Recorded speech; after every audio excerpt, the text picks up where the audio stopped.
Ladies and gentlemen, thank you very much for joining us this edition of Leak Project. I'm your host, Rex Bear, and tonight we have guest Marc Brinkerhoff. Now, Marc is a rare contactee because he's actually been making contact with extraterrestrials since the 70s and considers himself a conscious channel and walk-in. He is a self-aware aspect from a highly advanced dimensional universals. He is able to often call in interdimensional extraterrestrial craft to be witnessed and photographed. He is a featured contactee in the award-winning film by James Cameron, The Hidden Hand. Marc's presence in the film provides the benevolent aspect of human ET interaction. Marc is here as a reminder that we are not alone and never have been. His ongoing contact with ETs was documented in the late 70s when his amazing profile, UFO photography, attracted multiple UFO organizations. His ET contact and UFO photography continues to this day. As a matter of fact, August 10th, 2015, Marc physically met an extraterrestrial from the Ashtar Command.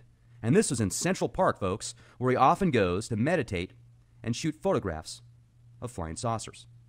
The ET's name is Balthon, but did not reveal himself as an ET until a week later, though Marc suspected something was odd about this young man. Now, minutes after Balthon left, Marc was teleported onto one of the Ashtar Command's light ships and lost approximately 24 minutes as documented in his photographs that day. Now, if you'd like to know more about Marc, check out his awesome website at intergalacticmission.com. Marc, it's a pleasure to have you on the show with us here at the Leak Project. How the heck are you? Oh, we're great, Rex. Thank you. Marc and Phyllis here. Phyllis, my wife. Hi. Hi, Phyllis. Certainly nice to speak with both of you. I appreciate you both spending some time with us here. I know you're very busy. And one of the things I was hoping we could do before I start showing some of these amazing photographs that you've taken along the way, tell us just a little bit about yourself, a brief description about both of you guys, and kind of when you first started making contact and if it was actually physical or mental at first. My real contacts have started ever since I was a young child. I was always going out of body, but at that time I didn't know what out of body was. I just thought that was a way we all travel as children. And my original first contact was at 5 years old in the fields upstate New York. And I was physically taken on. And these were my friends, let's say family. I thought they were taking me home. Well, anyway, because I always recalled where I came from before I came here and into the physical body. Because of being a walk-in, I came into the body when my mother was 8 months pregnant, and she was having a natural, I guess it's a miscarriage. Yeah. And the baby was going to be stillborn, so it was dead. And that's when I took the body over after the soul left and told me the baby is going to be born dead. I'm leaving. I was asked by my angel friends if this is the one you want to try, and I went in. So I've never had a physical life on Earth before. This is my first time here, although I visited the planet as a space person or being from many, many millions of years ago, even when dinosaurs were here, Native Americans, the Hopi. A lot of people I've met remember me in my other form. And my other form, which is my true form, when I'm out of body, people have met me. And that's the form you see as primary contact. That's my true self, let's say, my higher overself. That's my self, Cerealist. So people when they're out of body with me will see me as Cerealist. And about 7, 8 feet tall, if we come in here onto the physical, lower etheric to astral levels of planet Earth, and in space. So I could take people to the spaceships at different times, and some have remembered now. And Phyllis remembered the first time we met. And we met in 1978 after I came to New York to talk with Spielberg's people about the movie he was going to create about a young person, about 12 years old, meeting a benevolent ET. And he used all my information in the movie. And it wasn't until 1981 when ET the Extraterrestrial came out that they had used most of my information, including home and everything else, telepathy with the ET. So it didn't look like the ET. It didn't look like the ones I met, which are human-like. But I asked the guys, is Mr. Spielberg going to use a humanoid like Klaatu from Day the Earth Stood Still? And they said, no, he's going to make his own ET up. So that was, they tape recorded me back then. So that's how I met Phyllis that day. I was in New York City. I was from upstate New York. And my crew friends, I'll say my ET crew friends, told me to make a phone call back to the people here in New York. Tim Beckley. Tim Beckley, who's still a good buddy today, this day, Tim Beckley, known as Mr. UFO. He originally wrote many of those UFO magazines from the early 70s and 1980s. So that's how they told me to go call them back, call him and Harold back and say thank you. and they knew I was not going to call back. They knew I was going straight back home. But I made the call, and Harold answered the phone at the time, and he said, "Oh, we know you weren't going to come back or call back, but we're so happy you did because there's a woman here waiting for 3 hours, hoping you'd come back, call up, or maybe visit, so she wanted to meet you." And all the hair on my arms and neck stood up, because I had had a vision of Phyllis back in 1976 in Florida in a car. And this day when I met Phyllis, it was the person that was sitting with me in the car, because I always knew this person I was going to meet was going to be my best friend, who I could share all this information with and not be made fun, because I was never able to tell the truth about everything with people I knew. So that day we met, we've been pretty much together better, best friends, good friends ever since. And 1978, we got married in 86, but we've been together since 78. Oh, that's great. And she remembers going out to the ship and seeing our friends and ETs. And yeah, and I even met Belthon out of body a few month or so after you met him physically. Yeah, she met him out of body, and I was there. What was that like? Well, I was waking up from a lucid dream, and this incredibly beautiful being was reaching his hand out and to introduce himself to me. He said, "Hi." He said, "I'm Belthon, the extraterrestrial Marc that Marc met in the park." And when I woke up I got up out of bed. I said, "Marc," I said, "Did you?" I said, "Where were we just now?" And then you said, and I said, "We were on a ship in a lounge area on one of the astral ships, and we were with our crew friends and other people." And Balthon introduced himself to you, because I was standing about the equivalent of Earth diameter, let's say, 8-9 feet away from them, talking to my other friend. And he walked over to introduce himself to Phyllis. And when you're out of body on the ships, you're in a spacesuit usually, unless you're in casual clothes on Earth. And all I can say is he was gorgeous, and his energy was incredibly beautiful, just like call him an ascended master supermodel. Yeah, when I met him in the park, I knew something was up, but they were buffering my consciousness, let's say, to push things that I was thinking right now into the background to test me, to see how I would react. Meanwhile, intuitively, I knew something was there. He was not an Earth person. I just knew it. I was saying angel Earth person, because his skin was pure smooth, not a pore to be seen, not a pimple, not a blemish, not a wrinkle. And his eyes were larger than human eyes, and they were this incredible, nice, medium sky blue, very beautiful. And it was just a funny time. And his suit he was wearing was now this is August, and it was hot in the park, and I was getting ready to leave when this all happened. I had just done my meditations, and he comes along in a suit that's not a Earth style suit. It was like smooth lapels and hidden pockets and all that, and it was a shiny. It was not too shiny, but it was a silvery, shimmery, gray-like suit. And he looked like if you had a modern spacesuit. It's just funny. It just was funny, because I was studying the way he looked and the way he was wearing that. And he was perfectly formed and perfectly fit with this suit. That my mind was saying as he was walking towards me in the picture on the left, very slowly, I said to myself, "Gosh, he's like Klaatu from The Earth Stood Still, the original movie, where Michael Rennie was a very tall, slender man, but the suit he wore on the movie fit him perfectly." And this is what this guy looked like. He looked like he was measured perfectly for this. And I thought of an old commercial we used to hear on TV from the Men's Warehouse. "You're going to like the way you look, I guarantee it." All that was coming is funny, because I said, "Oh, this guy, it's like he came out of one of those movies, And when he comes over, and he just sits down exactly right next to me. My bag, I have a tote bag that had the camera and binoculars in it, because in New York, you don't want to look obvious with these kind of equipment. So I carry a tote bag with a water bottle and my stuff in it. So you could see in the picture, the tote bag is like a green tote bag leaning against my leg, and I have my arm on it with the camera inside. He sits exactly next to me. No people do that in New York. And his leg is actually touching my green bag, his left leg. So I thought, normally people would go, "Oh my gosh, get out of my presence, right in my space." This man's energy was pure white and loving as he came towards me, because that's what made me sit there and smile as he was walking towards me. And then he sits down and he goes, "Mind if I interview you?" And it was just kind of funny, because we're typing it all up, but he reaches into his right lapel under his jacket and pulls out a silver cylinder about 3 inches in diameter. 3 inches long and about an inch in diameter. You got to see that as a small little object, like shiny chrome silver, with no openings on it at all to be like a microphone, but a fine, thin wire coming out of the center at the bottom going under his right lapel. And I drew that on the picture to see a little line going there, but it was very fine, this line, very thin. And he scans me with it. He aims it towards me about 10 inches from me to interview me.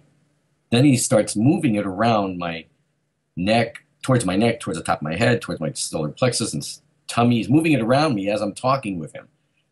I'm looking at that thing going, that's not a microphone. But as I kept saying things to myself, I believe him and the crew that was with him invisibly above in the ship were dampening or buffering my subconscious to where I would not want to speak what I was thinking. It was like pushing it aside as if it's not that important.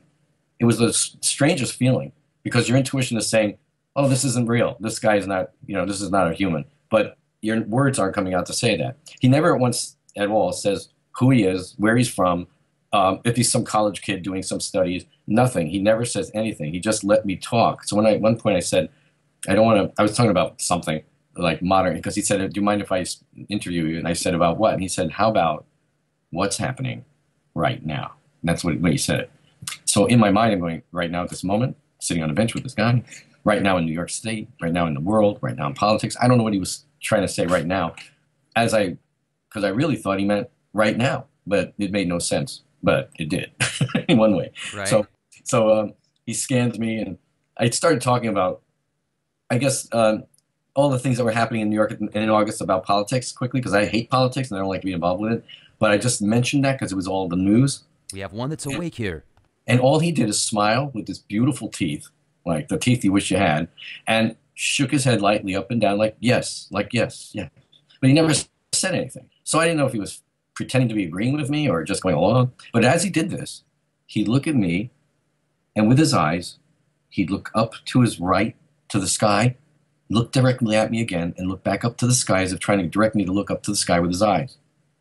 And when I did, there's nothing in the sky. In my mind, I'm saying, well, that's no big deal. The Ashtar guys and the crew, my friends and crew from the intergalactic mission and all the crew, they can be there invisibly like they can be. So physically not seen, but they're there. So I thought that, and then he looked at me and smiled. Now, normally I would pick up on all this stuff because I was saying this guy's not real. There's something here. And again, I was about to say, well, who is he? Don't forget to ask him his name, where he's from, who sent him. I was saying all these things to myself. And as I was saying them to myself, they buffered and went back into the back of my head as if it wasn't that big a deal. And that's how weird it was. So I said to him, I don't know what else to talk about. He says, well, it doesn't matter what you talk about as long as I keep you talking. Something like that. I've written it all down. But when he said that, again, my antenna goes up because in spiritual matters and things, when they use your voice for talking and just your words alone, just talking on a phone or whatever, they're using the frequency. You're syncing in with your frequency and words. And it doesn't matter what you're saying as long as you're talking or saying something. And when I work with people for giving readings, let's say whatever we do in the past, and I will use their voice to sync in with the frequency. So when he said that, again, my antenna went up that this is something not human, but then again, it buffered me. So at one point he says I suspected in the vibe he was going to be leaving soon because these people, when they come in like this, they don't stay long. If they're not near their ships or if they're not carrying certain things on their body or spacesuits to hold them here if they're etheric levels. So they can walk physically for a while, but then they leave. And this has been my experience with all the ETs when I've met them in fields. If the ship is nearby, they can stay longer in the field of the energy of the ship. So he gets up to leave, thanked me. I mean, it goes on. I think I even wrote down in the website what he said, but he thanked me. And he says at one point, he says, well, I said, I hope I helped you with what you needed. I didn't know what it was. He says, yes, actually, you did. And that's what I get for trying to be a journalist. And so I said, that's weird. And he smiled. He kind of like made a laugh, like, that's what I get for trying to be a journalist. And I said, well, I thought you did pretty good, even though he didn't ask me any questions. He just wanted me to talk. And then he says to me, well, I have a totally different job. When he said that, he smiled and he made a little kind of, I have a totally different job. Telepathically, I said, yeah, space pilot, right? In my head, I said those things to myself. But I reached up to him, and he had big hands, big kid. He looked like he was 28 if you put Earth years on him, but I know they're older than they look. And I said, thank you, and God bless you on your path. Have a good day. And reached down, he says, God bless you. And he gently took my hand, and he gently went up and down twice, very, very softly. Now, a big guy like that, you think the men of Earth would take your hand and hold it and shake it. This guy didn't do that at all. In fact, the way they handshake in space is quite different than Earth. But he was being kind to do that for me. Then he turns and leaves, and he walks in the slowest motion ever. And that's when I was going to take his picture. He got about 5 or 6 feet from me, and I thought, I'm going to take his picture. And that's when I telepathically heard, don't intrude on his energy. So I didn't, and I followed him. And when he dematerialized, going around a corner towards Central Park West and 85th Street, I was about to call my wife. When then again, I was buffered to go over to the tree. And you see the tree in the next picture below. It's not a tree, but it's a little shaggy bush. And there's a tree branch that's behind me, actually. There's a tree there. So at that time, you tell me go over to that part and finish asking, prayer like I do. I send out words in prayer. And I had the words on my site. Some of the words I use. Not all of the words, but some of them. And I said to them telepathically and out loud a little bit. Nobody's around at the time. There were people picnicking behind me. If you look past me in the background, there would have been people back there. So I said, I'm going to have to leave. It's too hot for me right now. So if you're planning to come, you got to come pretty soon, or else I'm going to have to be leaving. And I had the green bag there, and I heard, look up to your right, telepathically. So I looked up, and that was a little cloud. And out of the cloud came a silver, shiny, sparkling spaceship that looked like I say this Star of Bethlehem because it looked like a cross star. It was just shimmering with light so bright that there's nothing I've seen this bright. And I can't believe nobody saw this. It was brighter than Jupiter at night 5 times or more. We never really capture what it actually looks like. And my picture does not show it exactly. Yeah. I'm looking at a star sparkling in silver and shimmering, and I can see the ship and everything with my binoculars. And I said, I'm going to take a picture. So I took a picture, one picture, the first one, at 1:18 p.m. in the afternoon. And then I took the binoculars to look at the close-up. And I saw a ship, but it was, again, I saw the shimmering bright shape of a star formation, sparkling and shimmering with form like that. And I was happy, so I just started taking pictures. I'm looking at the binoculars, and I'm saying, this is so beautiful, and I'm looking for detail. And then the silence engulfs me of energy, silence, which is how they've used this before for me. And all the sounds of the park, New York City street, you can hear traffic going by because it's right near Central Park West, dogs bark, people talk, children on swing sets that squeak. All this sound stopped, including the birds. And it's a buffering silence of love. And I said to myself, oh, there's the silence. I remember that before. And then I look again at the binoculars. And I hear, better not look too long. Too much time will go between photographs. So I thought, yeah, that's interesting. So I put the binoculars down, grabbed the bag, and took the camera out of the bag. Started taking pictures again. But now when I see the spaceship over the tree, there was a cloud near it, which you can see in the second picture. There's a cloud which wasn't there at all in the sky before. And they morphed the shape. Remember, I'm seeing a sparkling star, but the camera picks up what they decide to put on with their energy fields. And you can see the time. I just realized that that's the wrong number right there. That's supposed to be 5067, not 57. Oh, we can fix that.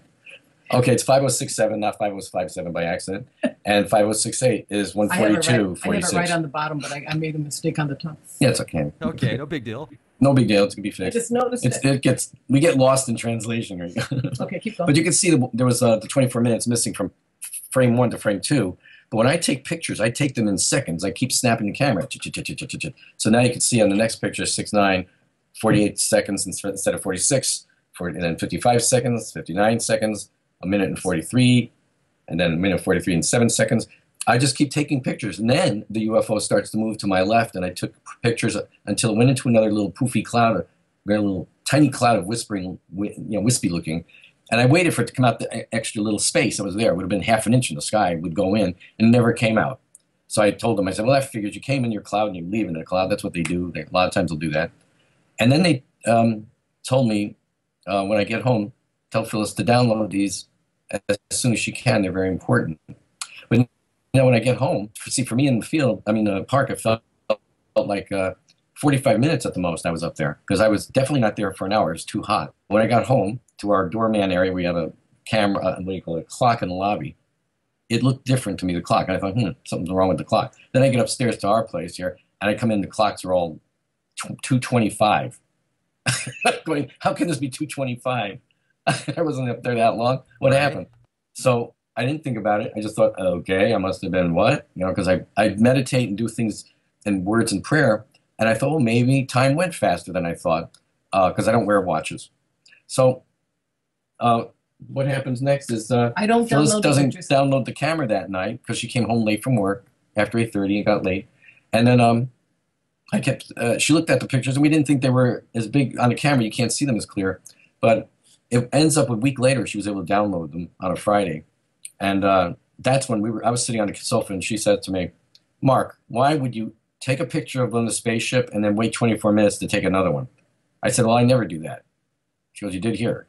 You got to see the time. I said, nah, come on, 24 seconds. I had to put the binoculars down, pick the camera back up. You know, she goes, no, it's minutes. And then I remembered they engulfed me in silence, and that's how they've done that before. So when I looked at the pictures and saw the actual timing, it white flashed my brain. They white flashed me because they were saying, we told you to download these sooner. And they were important. And so what they were saying to me, it was like they hold a little joke for me like that. They do things like that. Is that because Phyllis couldn't be with me that day, and she was working, they wanted her to discover this because she's the one who downloads. She's the camera person. She's the computer genius with all this. And she makes all the pictures, so she sees the real timing and puts them on the film, on the website. And so they wanted her to get excited and see the time too, which I didn't notice, of course, because I'm not looking at the camera film and where the pictures like that. So I said to Phyllis, though, well, that made sense that the clocks were out of whack when I came home. They were like 20 some odd minutes after 2, when I thought it wasn't even 1 o'clock yet. And then not 1 o'clock. I didn't think it was 2 o'clock. I thought it was like quarter to, maybe 20 to 2 at the most, or quarter to 2. And then they allowed you to see from the ship, the perspective of the ship. I had to sit on the couch, and I had a complete reopened flash of everything that went on, and I experienced it suddenly as if it was yesterday, knowing everything that happened to me. And what they did is they teleported me in the silence, because they said, remember the silence? That's what, Right. So what they do, and because they know how to manipulate frequency with time, they can do that on these high levels. These beings are on dimensions not close to Earth at all, but they can come in with the etheric ship, teleport us onto it, and they acclimate us to the frequency, and then we now teleport. They can go to the next frequencies if they need to. So when they told me, I was on the ship and I'm looking at things from way up high, I saw the park from the sky, and where I had been standing by the bush tree, that big tree, and out of the windows I was looking out of, which are panoramic giant things, and these people are 8 feet tall and bigger, and 7 to 8 feet tall and some taller. They kneeled down on one knee to come over and hug me. And even Ashtar was there, and Sananda. So these are people I've known in times before here, of course, but they're friends. And so Ashtar gave me a hug, and because I had a lot of people asking me questions over the years, saying, "Is he a real person, or is he just a being only in the space realms higher up, or is he real?" And he told me to tell people he's real, meaning they're etheric, but they can materialize and be here on the planet just like Baltham was. So we would hold their hand and feel them. They are people, and they just are on a different frequency. So they could be standing near us, and we just can't see them. And these are Etherians. In fact, the Etherians are the ones who came to Eisenhower and gave him a ride on the ship. So in the early 50s. So this is the thing about the space beings. He said, "Tell them I'm real." That was Ashtar. My own friends and space crew were there. These other people in this picture are showing that's my friend Laranos and Centarius in the middle, and that's my overpart Ceralis in the chair. When I'm out of body, I'm in an aspect of my form, the higher self form, and I can meet with my overpart, which is what I try to teach people to do in our teachings that we do here. And we've had success with people meeting their overselves, their higher selves as well, and being on the ships to remember. This is what I came to help with, and was help to awaken up the galactic souls on planet Earth, which are all universals. But you see, everybody's an aspect of their overself on different places. You might have an aspect of yourself as a female or an androgynous being like these people are most of the time, and you might be in another galaxy, another dimension, yet you're still here as Rex on planet Earth at this time. And you can be out of body, astrally traveling, or soul travel as we call it, and you can meet up with these other aspects, but you can meet them on these ships when they are allowed to arrange that. But your over self, or the total self as they call them, high realms, which are above the 22nd frequencies of light, above 12 dimensional spaces and all, you can know the knowledge of the over part. So then you learn why you're here, what you came to do, etc., in different places. So I came with a mission, and everybody has a mission on planets. You all come in for something. You all came in to do something, whether it was to help your family and friends or learn certain things on the planet and recall it and bring it home with you when you leave. When we physically die on these physical densities, you retain the knowledge you gained here, and it contributes to the knowledge you're over. Explain on that shot of Yeshua. This is Yehoshua, known as Jesus on planet Earth, but this is how I've met him, and I know him on the other side out of body.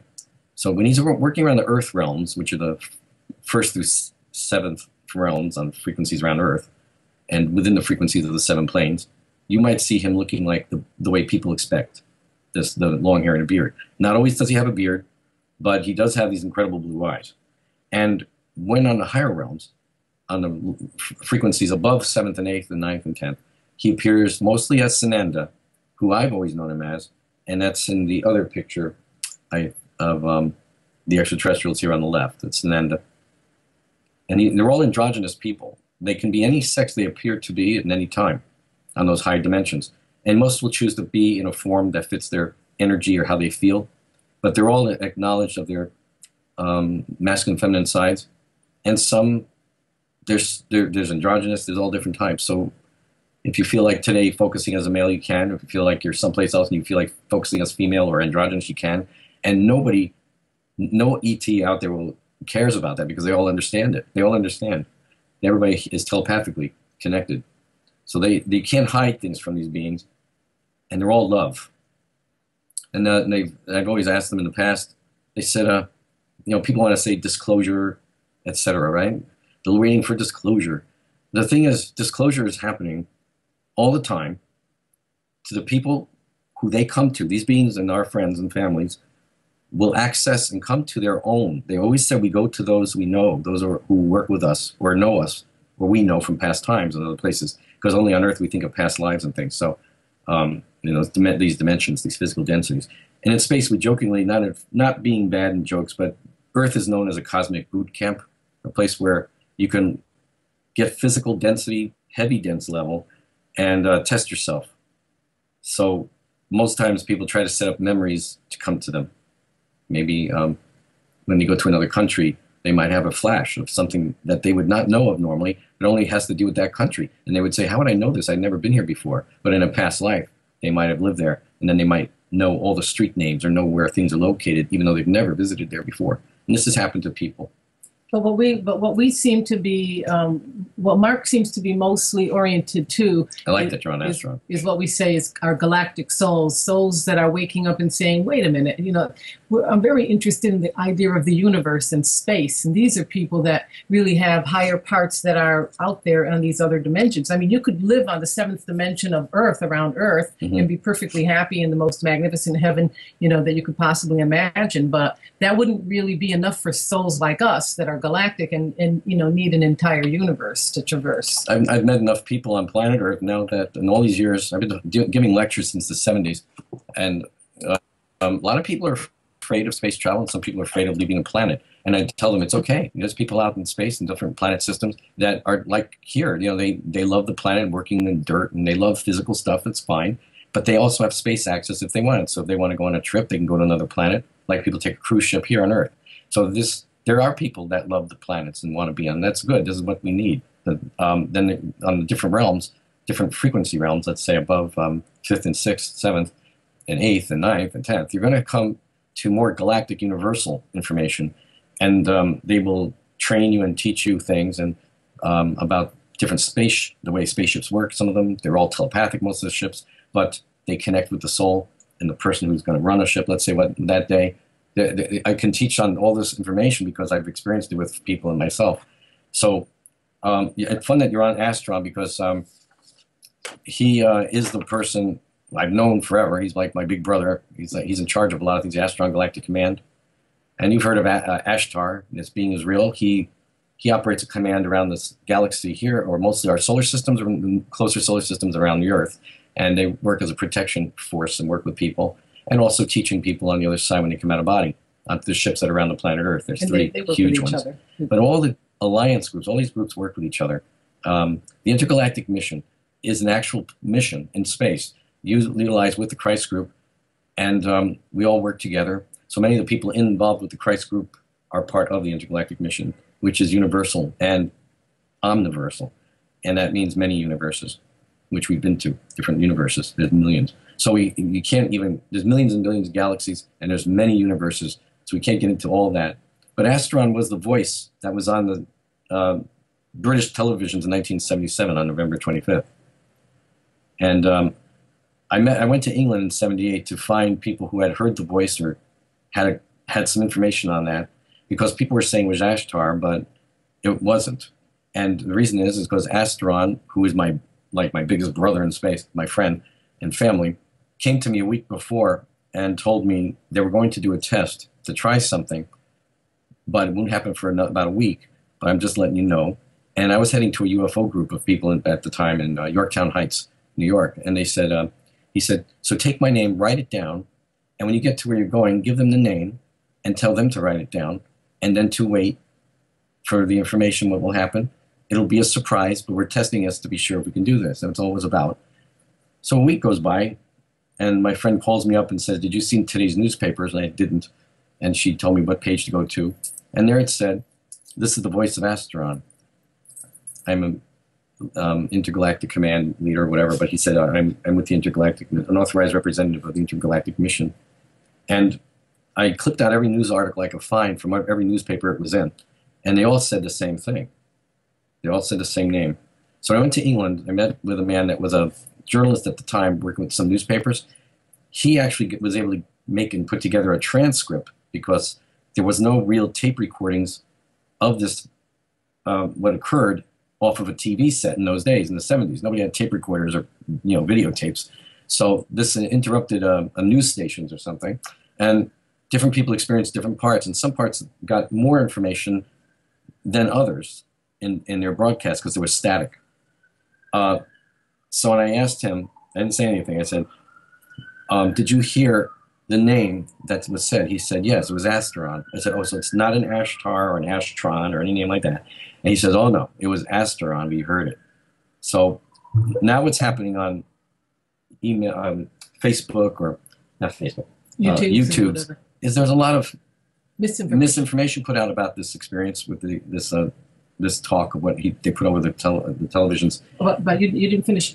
So when they when all the people from the UFO group saw what had happened, they blew their minds and said, if you hadn't told us, we would have thought it was a hoax. Yeah. They all said the same thing. They said, if you didn't tell us to write this name down, we wouldn't have believed that this was probably a hoax. Well, the thing is, it wasn't a hoax. But to this day, they still don't know how they did it. They can tell you that. I saw that footage, actually. I just wanted to jump in real quick because I saw the footage on YouTube. Somebody had recorded it from back then and just played it back. And I thought, man, that's a pretty elaborate hoax, or this is legit. One of the two, but it was fascinating. No, that wasn't real. That wasn't how it worked. That was somebody making that up. Okay. Yeah, they tried to recreate something. Because I asked the man, I can't say his name really, I guess, but I asked him, I said, well, did you watch this? Did you see it? He said he saw it. I said, did they make any, is there a way, there's a copy of this or something? And they said, no, they didn't get copies. It was like transcript. They were writing down, and whatever came on their TV. It wasn't like today with the TVs in England. At that time, there was only 2 channels in England. When I was there, I was like, 2 channels, that's it? So, but I do have friends that had heard it who were in England, or heard some of it, because not everyone was watching it at the same time. I turned it on. So the one that we see on the YouTubes, they always have this British accent, and I'm like, what, are they kidding me? What's going on? No, really what came out, hello, chap. It was a metallic voice, like a sound like your voice had been, like how they have today, they can take a voice over a telephone and change it into different sounds. Modulate it, yeah. Modulating it. The voice wasn't like a British guy going, hello. It was like a robotic sounding, robot-y, tinny voice, strange voice. But the sounds were there. And the reason Astron told me, he said, well, we transferred from one level, let's say 10th dimensional, down to 4th levels and dimensional space in the etheric realm, where Ashtar and their crews were, being a rebound buffer for it. And so it ends up coming out through our TV set. It wasn't a real human-like voice anymore. It became more metallic-y. More robotic. Yeah, a little metallic sound. So when I see these YouTubes, I kind of laugh because some of them put a gray face in there, a gray alien or some being. They're all making it up. And but this is Astron. He's about 9 feet tall plus, depending on what level of energy we're on. He's up to 12 feet and beyond. So these guys can get to 20 feet tall and 30 feet tall on certain high energy frequency levels. But when you're there, you're also resonating at that resonance of height. So you might be 20 feet if they're 30, or 25 if they're 29 feet. And I know it's hard for people to understand this, but we've had a lot of people experience these, my friends, I guess you want to say our friends and crews, where they went onto the beaches on these other high-level spaceships. We have on these Arcavanas that are bigger than Jupiter. You got to think of a spaceship that's way bigger than a planet on Earth, or any planets out there, and they can build onto them. And these are on high dimensions from 9, 10th, 11, 12th, and on a little more from there. And I want people to understand when you're in these out-of-body type forms, if you're out of body from a physical planet, when you get onto those dimensions, you're as physical there, but more physical than on planet Earth. You can touch, you can feel everything. You don't need to eat on those levels. There's none of that. It's light. They absorb the energy of frequency from creators, energy and light. So there's no food or that stuff, but you can create things with a thought form energy where you can actually taste stuff or have a drink of something. So it's just not food like we think of food and eating and digesting. There's none of that. It's none of that at all. You can taste it. If I thought of something like a juice from another planet and I gave it to you in a glass and said this was something from this planet system, it reminds you of coconuts and oranges on planet Earth, but you got to taste it. And its name is whatever, right? We create a name. And then you drink it and it's like a thick juice, let's say a thick nectar. And you'll taste all these different tastes and flavors. And the reason is because of the thought form frequency that these people put into the energy of the creation is exact from what your memory is from the time you physically experience it or experience it on etheric levels.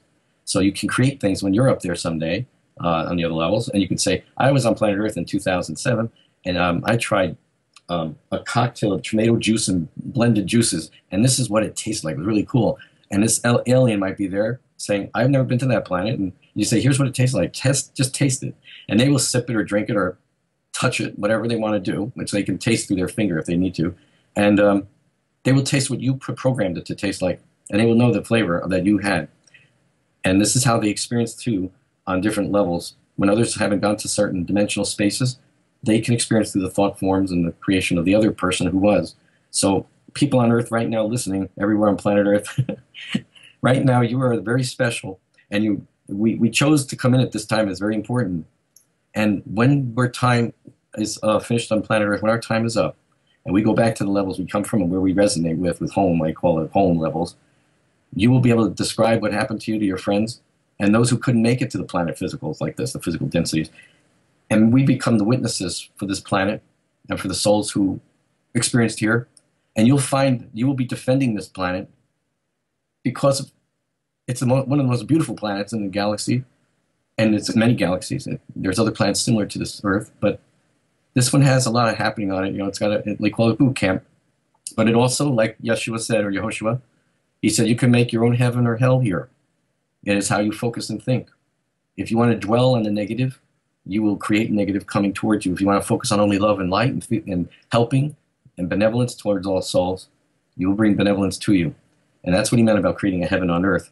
Or when he also spoke about creating your heaven, which means when you leave here, by your actions, thoughts, and words, you will be drawn to the frequencies that resonate with that, or in your soul vibration, your aura, and then your spirit and soul. So you see how you'll be drawn, we'll all be drawn to the spots in the heaven realms, as we call them, the heavenly realms, which are from the frequency we're on right now where you're standing or sitting, everybody, this is not a third dimensional plane. I know people want to say 3D, but I want you to know on these dimensional spaces, when you go, they're 3D. We are talking about first plane. We are on the first plane, which is the densest level. And then the second plane is the spirit plane when you leave your body or a person dies, and they go to that plane. That's the second level frequencies. And there's many frequencies within those frequencies, so you can have lower density, lower frequency, which could be scary. People might say, oh, it's like purgatory. Or there's a hell vibration, which is actually a little below our physical density here as first plane, is a little bit lower. which people could probably call the hell realm if they want, because anything they think and fear is there. And if they lived a life where they murdered people, they might fear going to the other side or being that they'll be condemned. But they push themselves to that frequency through their fear. And when they call out to Creator or to guardian angels or to their St. Michael angels, all these angels, and Yahshua and Blessed Mother Mary, Universal Mary, you will come out and be saved, because all they've always said to me is the person just has to call to them and they will come to help. But most people are afraid or don't believe, or are afraid to even call because they're embarrassed for the pain or things they might have caused others. So they go through a semi-suffering. And I want people to also understand something. I've had a near-death experience when I was 7 years old. I was drowned, so I'm onto the other side anyway. But I'm always working on the other side, helping souls get past certain frequencies and densities where they are frightened or don't have a belief system. I help them to the other side. And there's a lot of souls that do that here, that help others to get to the other side from their death realm. And there's a heat that occurs in some form when people get to what we call a waiting area, or Christians might call purgatory areas.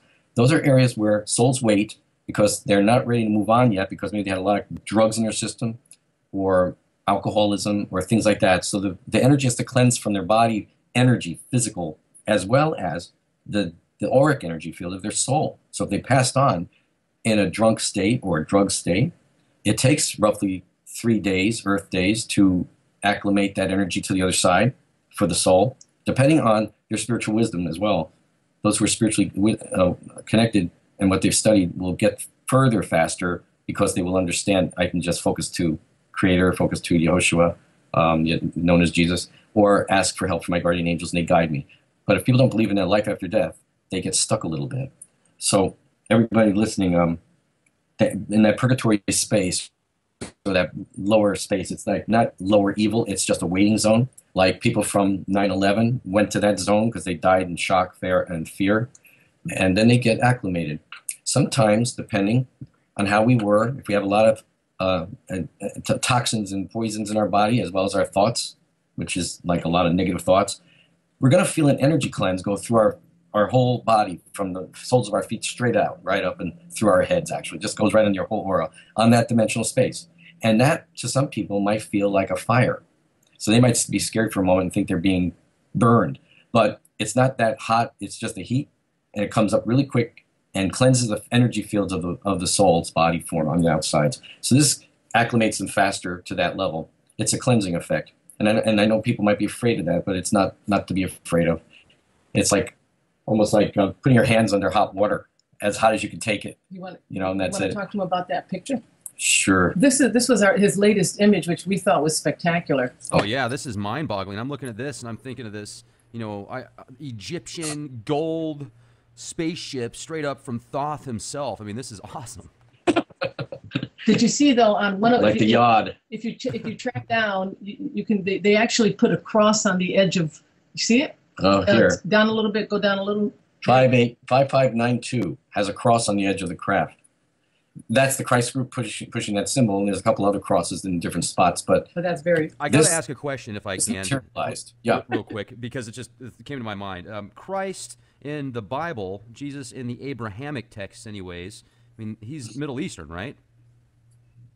Well, you want to say his mother, his mother's mother, was from Europe, but the father's father was from the Jerusalem areas and all that. So he had blue eyes, because Mary had blue eyes too at the time, and she had a more fair skin, where that was her mother Anne as well. So the father was more. I guess there was. You mean her father? Mary's father. Oh, Joachim, I guess, and he was from the areas of the Jerusalem and all that. I guess that's how that works in ancient history. But that Jesus did have the tan look skin, but he had also this European features as well. He had high cheekbones, so he does resemble at that time the Shroud of Turin look. They do have that picture, even though he's punched and beaten. But okay. He really does. He did look like the way I paint him, because I went back in different places. I've seen him, and they put me in different. I don't know what you call this. People might call it an ecstatic vision. I would say it's 3D reality. When I went there, I was standing with Mary, near Mary actually, when the Annunciation happened. So I saw it from 3 different perspectives, from behind the angel, behind her, and not also standing by the side of a wall. When I was sitting with Phyllis on a bed, it was just sitting. We were saying prayers, and for me, it was like 20 minutes or something, listening to them speak in Aramaic, an ancient language I don't even understand, but telepathically, I understood all that was being said in English to me. So I could see it from 3 different perspectives in color. I smelled the food cooking on a stove, heard dogs barking in the background, people walking or talking, cart sounds, birds chirping, like chickens talk. I don't know, it's just all the sounds, yet I could smell everything. And I realized I was placed in a Akashic frequency while I was sitting there, but I left my body. I was not in my body on the bed. I was over there witnessing the Annunciation firsthand, so I could be able to explain how it happened. Saw the interior of the house at the time. That was her mother's house, and I had no idea what it looked like. I just was remembering how it all looked. And when I came back, I said to Phyllis, I was crying. I had tears rolling down my face. I was sitting, and I said, Phyllis, how long was I missing? How long was I gone? And she says, you weren't gone where? We were just finishing 1 decade of a rosary, when the next thing, I was taking a couple of breaths. She said, it was like waiting to say what we're going to dedicate the next one. So seconds went by for her, I guess, not even maybe a minute. But for me, it was like I was gone for 20 minutes or more. I was experiencing a whole different place. I was like there teleported. That's how it felt. And when I came back to wake up in my body, like sitting there opening my eyes, I realized I was coming out of it. And I was like, what the heck just happened? But the key, the important part is that it is actually really happened. That you should tell them how that happened. How the event is real. It's not. No, she was definitely, a light came into her and came to her tummy, and it was about I don't know, months later when I saw some videos that were set for sale. One was called The House of Loretto, so I thought I'll look it up. Ended up we bought it online. It was like a magazine thing, you could buy it. So I bought The House of Loretto. It was by these people at the time. Bob and Penny Lord would take people on trips around the world to religious places. So I thought, let's get this House of Loretto. It said it was the house that Mary was brought up in. As soon as we put the video on, it was exactly the house I saw from the inside.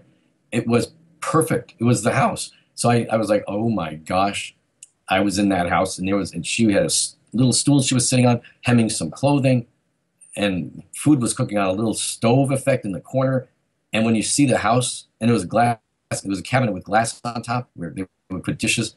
All this was there in that house, like Roman glass type of cabinet on just the front doors. When the angel appeared to her. And the angel was over 9 feet tall, Gabriel.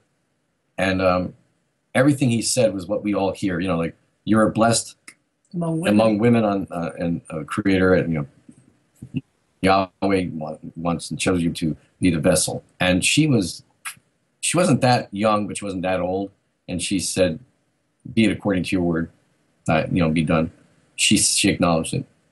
And at that moment, she was, the Holy Spirit went into her. A bright light came from a window to the angel, who then, with his hands, directed her right at Mary. She swooned so far backward, I didn't think anybody could do that on her knees, but she did. And I was behind her when she did that, and she was amazing. So I speak of this, but people want me to paint pictures and all that. I relive it to this day. It's that much. I've seen Jesus on the cross, and I've seen many things happen. So, and I met Mary on the spaceship. She's out there. She's our universal mother, let's say, known also Mary Miriam. And you just posted a portrait of Mary. I put a portrait, on our his, Facebook page for Mother's Day. Yeah. Now these pictures are taken right outside our window in the living room here. I was sitting doing some work, and I heard, "Come to the window now." That was October 12th. I go to the window. It's about, I think I even put the time in. It was right close to 5 o'clock, I guess. It was still daylight out here. And a beautiful, sparkling, pink-toned, golden thing, spaceship was sitting up, just hovering up there. And you can't even say this. I had the binoculars. I'm looking at him saying, what the heck? How do I even describe the shape? It was as if it was made of like a strange material, then a bump, and then it just kept sparkling with light. And then it would make lights on the front, like the flashing lights. It was just bizarre. So it hovered, it moved a tinge, and I just kept taking as many pictures as I could and trying to keep it focused. And then it just moved a little bit and just shut off, it was gone. That was it. So it was only there for a little while. If we look at the time, it might have been only about, not even, I don't know, 5 minutes and less. 23, 26, 27. So 51, 52. I mean, some of those are gorgeous. I just take as many pictures as I can, and you see how they change shape and they morph, or they put other things here, like 3 objects. So I'm like, what the heck? Because when I had it on focus, it was just this strange-looking shaped little object sitting there. But they change all these shapes and create all these, we call pictograms in the seconds. Do you think that it has an effect on the subconscious mind, like it's some type of language per se, maybe? Yes, it does. In fact, it's on our site under April 18th. April 18th. They gave him a description of that particular group. It was Marc's UFO photos. No, it'd be the photos. And right there, to the left. The gold one, called April 18th, that one. Click on it. Yeah. If you can click on the first picture, you might see what I wrote. These are the sequence that we did. There on the scroll down. Scroll down, further. Scroll down. Right there. Okay. Sananda Ashtar and the ET crew I work with revealed that energetically embedded in the light ship's ionic plasma frequency energy fields are sonic vibratory light codes intentionally placed in the shapes projected in the light around the ships. They suggest as we look at and contemplate the shapes and colors, info is sent to our subconscious and body cells for DNA and spiritual body chakra attunements. These energy balances occur on many multidimensional levels. This creates a radiance transference of light to the pituitary and pineal glands, thereby enhancing the crown chakra to glow and expand towards the 8th to 12th cosmic planes, and also vibrating into the finer, higher light dimensions. You can click on the thumbnails to the left to see enlargements of the morphing light ships. This is what they wanted me to type in there. They definitely said radiance transference of light. They wanted that in there. All the pictures we have taken that show pictograms, I was not aiming at a ship that looked like these shapes. I was aiming at a sparkling, diamondy, shimmering, beautiful spaceship with lights reflecting light. But when they always told me, even in the 1970s, we put the things on your film. Even the old film, you'll see there's old UFOs. Where I would aim at a sky at night, and they tell me, click the camera to your right. Now turn, click, and a UFO will be on the film. All were documented back in those days, too, by MUFON at the time, in 1977, and also Scientific Bureau Investigation with Pete Mazzola in 1979 and 1980s. And he worked with me for about 5 years, at least for almost 4 to 5 years, on these different things. We took the investigators out to New Jersey to have a sky watch, and the ships came.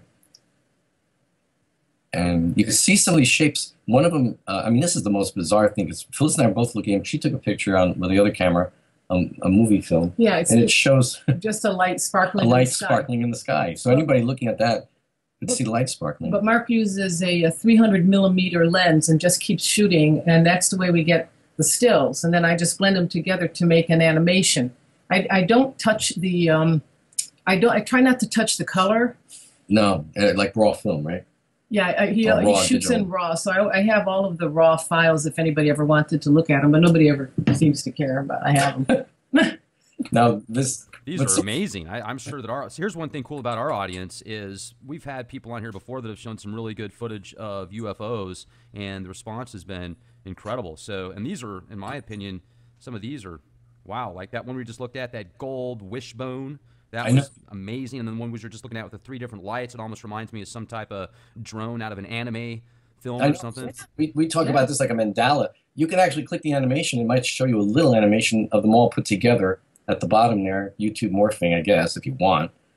It's only less than a minute, right? I don't know. Oh, I can't remember. I haven't looked at it in a long time. But there is one on this gold that looks like DNA X. If you clicks to 75.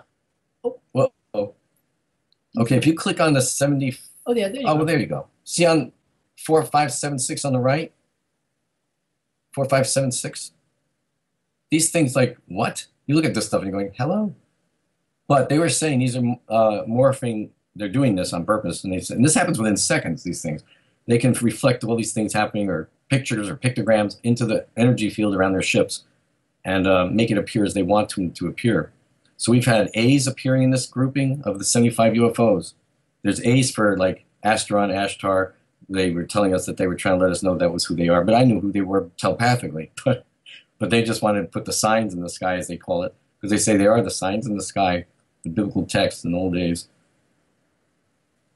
And these are incredible. I mean, just look at these things. Before I take any pictures, I always have my binoculars. And I look at everything to be sure nothing is something, Earth-like, just in case. Because I always want people to know that they're not balloons. They're not balloons. And they just dematerialize. right after they're done. They stay only a little while, they tell me. So that's why I take as many pictures in a row as I can. Now, so these guys contact you like constantly. I mean, is it a weekly thing, Oh, every no, other day? it's every moment because these are my own family and friends on the ship, the ones you saw in the pictures. If you, I guess you could click on, what we would go to this one, Universal ETs, no, ET Encounters or Extraterrestrials. That one will show you my friends and family, and these are just a few. Um, this is a guardian angel that work that. Oh, your a guardian angel, your angelic friends are actually friends in space, but angels are not humans. They're not souls. They are a substance different from soul. So they are their own. They were first created, but they can be in any shape they feel, and they can come visit you right now. And my angel, one of my angels, came to deliver Phyllis's briefcase that was left in a taxi cab. I don't know how many years ago now. A while back. And my doorman met her, and my doorman at the time, he's like over 6 feet and changed, like 6'4". So when she came, she told him to give the briefcase to them, and she hands him a card, which was my card actually, out of Phyllis's briefcase that Phyllis had put into an envelope, and everything was just made. So she says, give this to them and tell them that I have it, and I brought it back. And what I had written to her in a letter that night before when Phyllis lost the briefcase, you stay positive. I can teach people how to talk to your angels like this and get some help. You handwrite a letter to them. You have to handwrite it. That means physical. And then you ask what you want and need. In this case, I needed that briefcase back, and I trusted in the Creator to bring it back. But your angels all of your angels will wait for you to give them an assignment, which is what they love. When they say, ask us, it will help. And prayer helps to build up energy around your aura that they utilize to make miracles for us as well. So it's prayer, meditation energy, your parents or friends and family praying for you, or you praying for friends. This brings energy to your energy field that the angels utilize. And you also pray for your angels too. So she, word for word for that moment, what I wrote in the letter, she said back to my doorman, I had told her, it would be great if you could materialize this briefcase back on the chair where she keeps it, and I'll be positive and focused to it. But it would better yet, why don't you get it, because we didn't have a receipt for the taxi either. Get it with your energy and have it, and then bring it home, bring it back. And then when she said that to the doorman, that's their way of letting you know you were heard.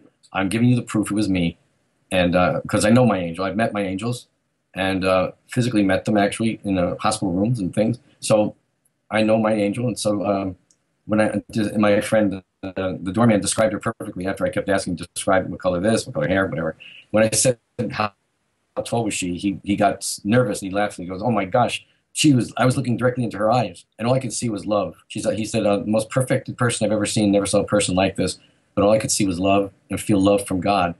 And I can't remember anything else except the love coming from her eyes, which were very big. They're very large eyes, and the color of the turquoise blue sky or something.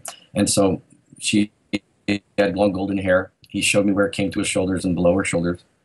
And when she left, she went up. Actually, she just materialized on our stairs where the building is. And then when she left, she was walking out. She put the briefcase on the table for him. And he says, "But wait a minute. Can you tell me, if they ask me who brought it, who should I say brought it?" And she said, "Angel." And he says, "Angel, Angela? Is it Angel or Angela? Is like a short name for Angela?" Or she goes, "No, Angel." And then she was walking out to the courtyard. We have 3 steps to go up to a sidewalk. And he stops again. He says, but is it Angel or Angela?" And she shook her head no with a smile, pointed to the sky with her finger, her right hand, and said, "No, an angel from God." Then he was shocked, he said, but he was in awe. She walks up the steps and takes a slight left. You have to go totally left on our sidewalk because we have trees and stuff blocking. But she aimed towards the trees where you can't go, and cars that were parked so close, their bumpers were almost together. He said she couldn't have climbed over the cars, and she just disappeared because he went out to see where she went right after that, and there was nobody on the sidewalks anywhere. We're in the middle of a block. So when he told me the height, she was close to his height with 6'4". I've seen her as 7 feet, but they come anywhere from 6 to 7 feet in their physicals that they can materialize here. Or the angel will materialize in the height that you expect if she's trying to get a message. So she might appear to you as an older woman or a bag man or a bag lady or whatever they can to see how you'll react. So they test us all the time. So that was it. And Wes still works for us today in our buildings. And one day last year I said, "Do you remember meeting my angel?" He said, "Mark, I've never forgotten it. It was the most incredible moment of my life. I tell people I met an angel the day I met the angel from God. So it's That's awesome. I want people to know these things, all things are possible with Creator. Everything is possible. Anything you think is possible. Our doubts are the things that block it. So when you lose something like this, like the briefcase, our first instruction, of course, is do not doubt, stay positive, don't think about it. So Phyllis's job was to stay positive and not think about it. And I was just going to keep focusing energy that she finds everything and gets it. Okay, he's on the symbols. Oh, okay.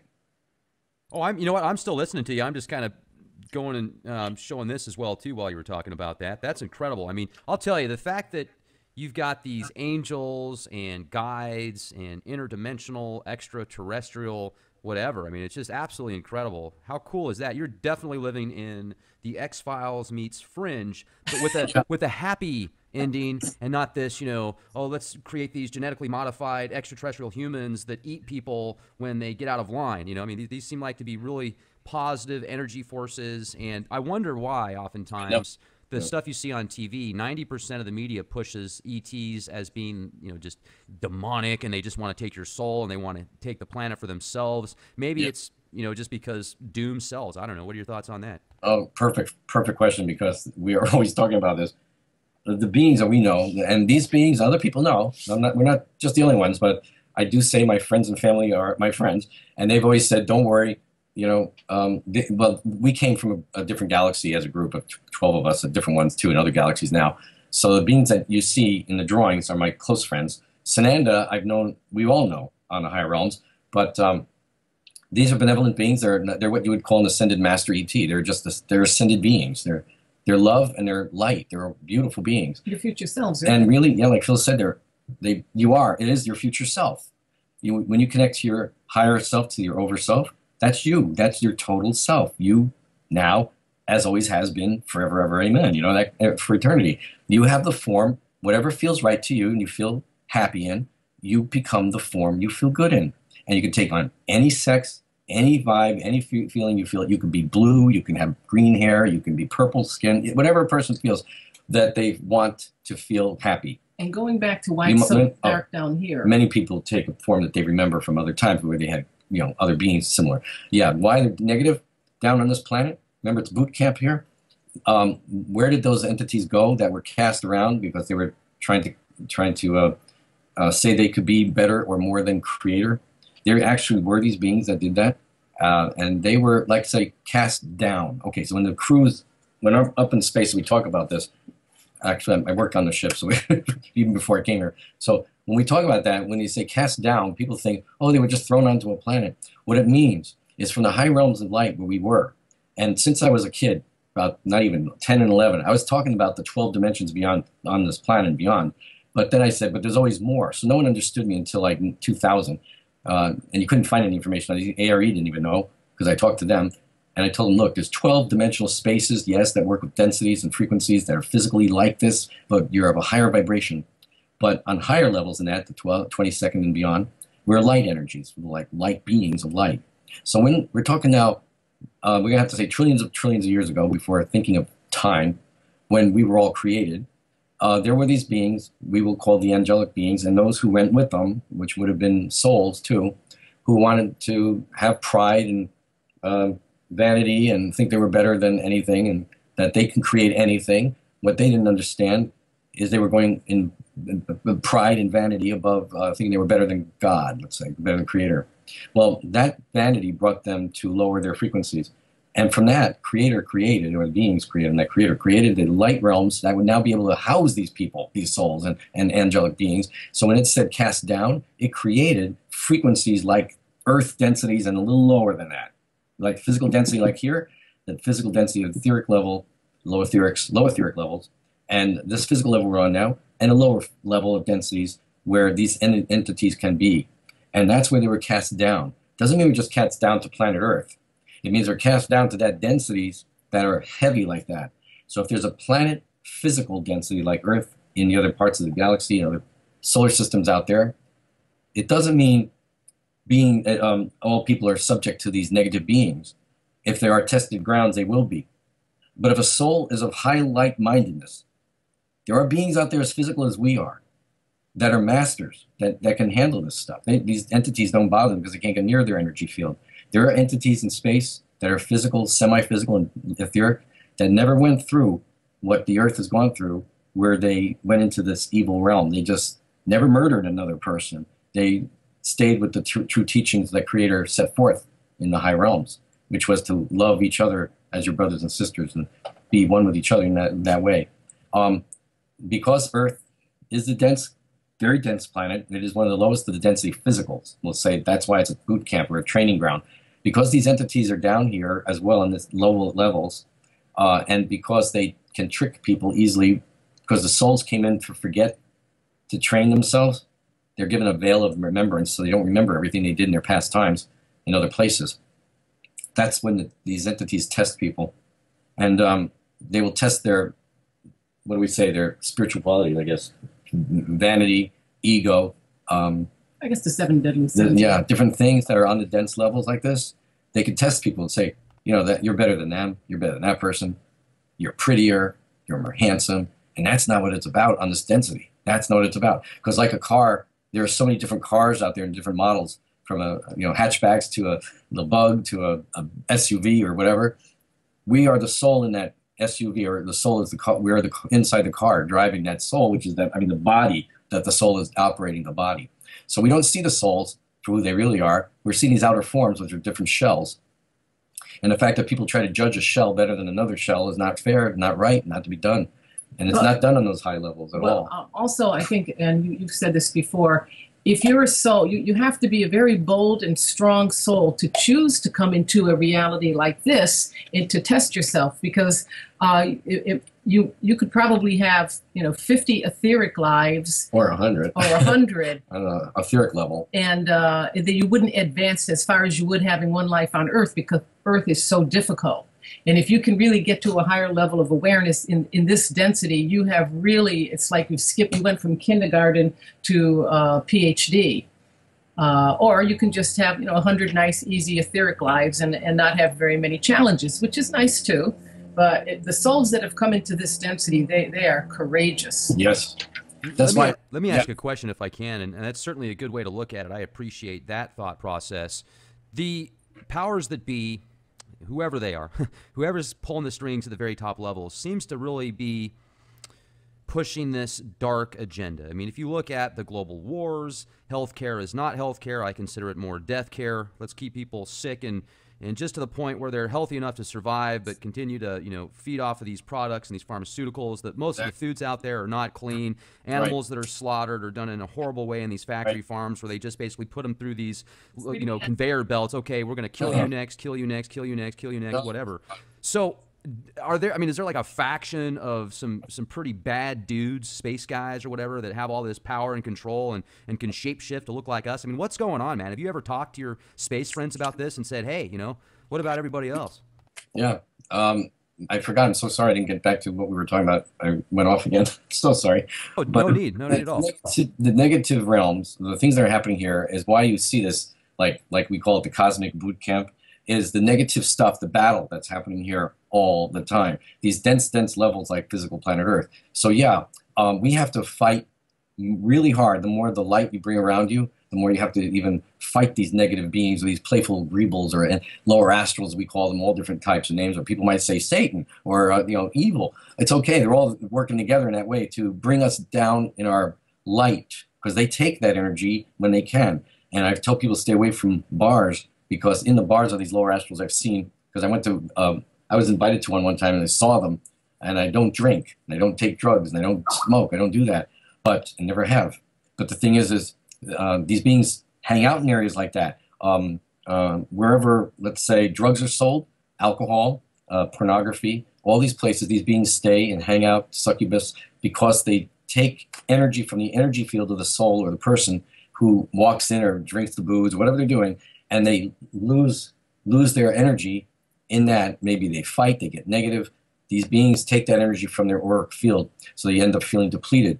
So that's part of their game, is to take energy from us too, because that's what they use on their frequency. But we, by keeping us blasting in white light, love energy, white light, they can't stand that light. They don't like that. They like gray, dull, and brown, and colors that are greed, of that kind of negativity. So what's happening on planet Earth, to get back, I'm so sorry, is to the idea by these beings, or these beings who are manipulating people, and you know, they manipulate them with telepathy or whispering in their ear in a frequency.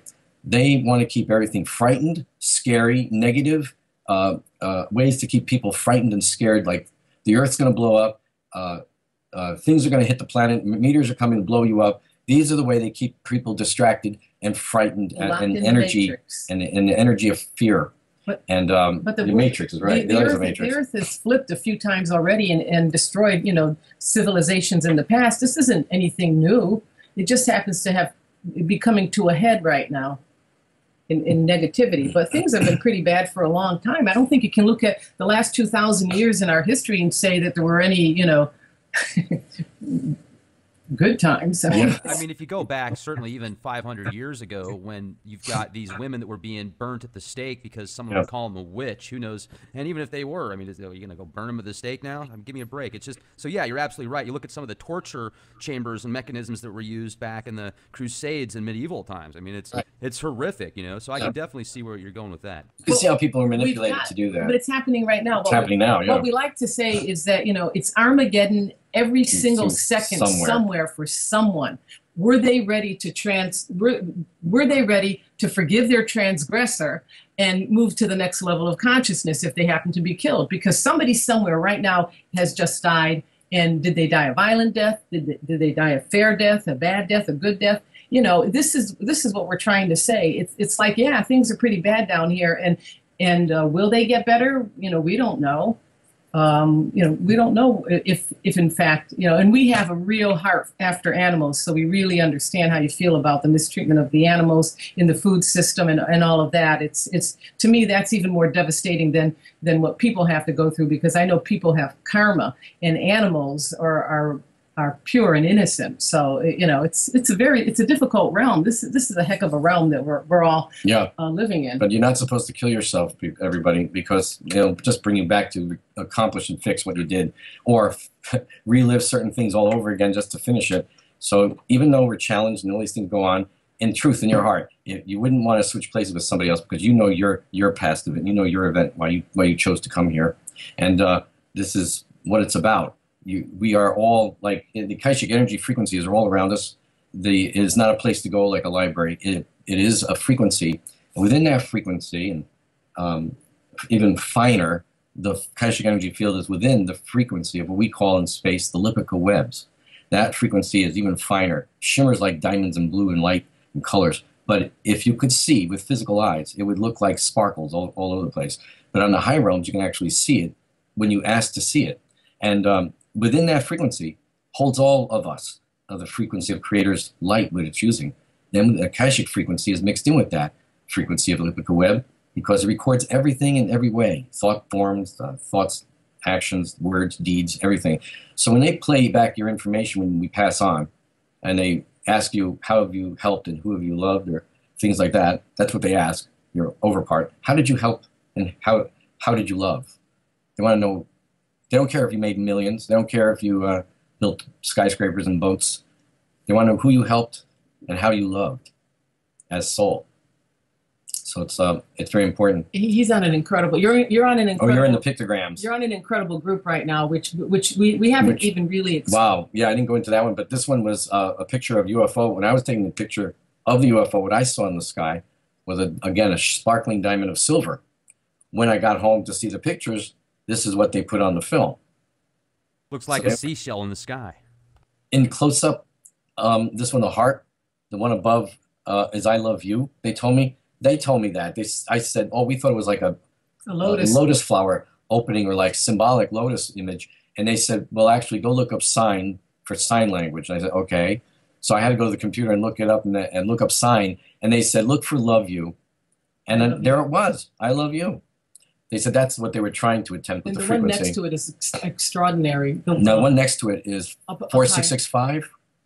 If you close up on that, I don't know if it closes up. There's a heart and a cross. And what they said they were trying to show in symbology was an open hand in some way.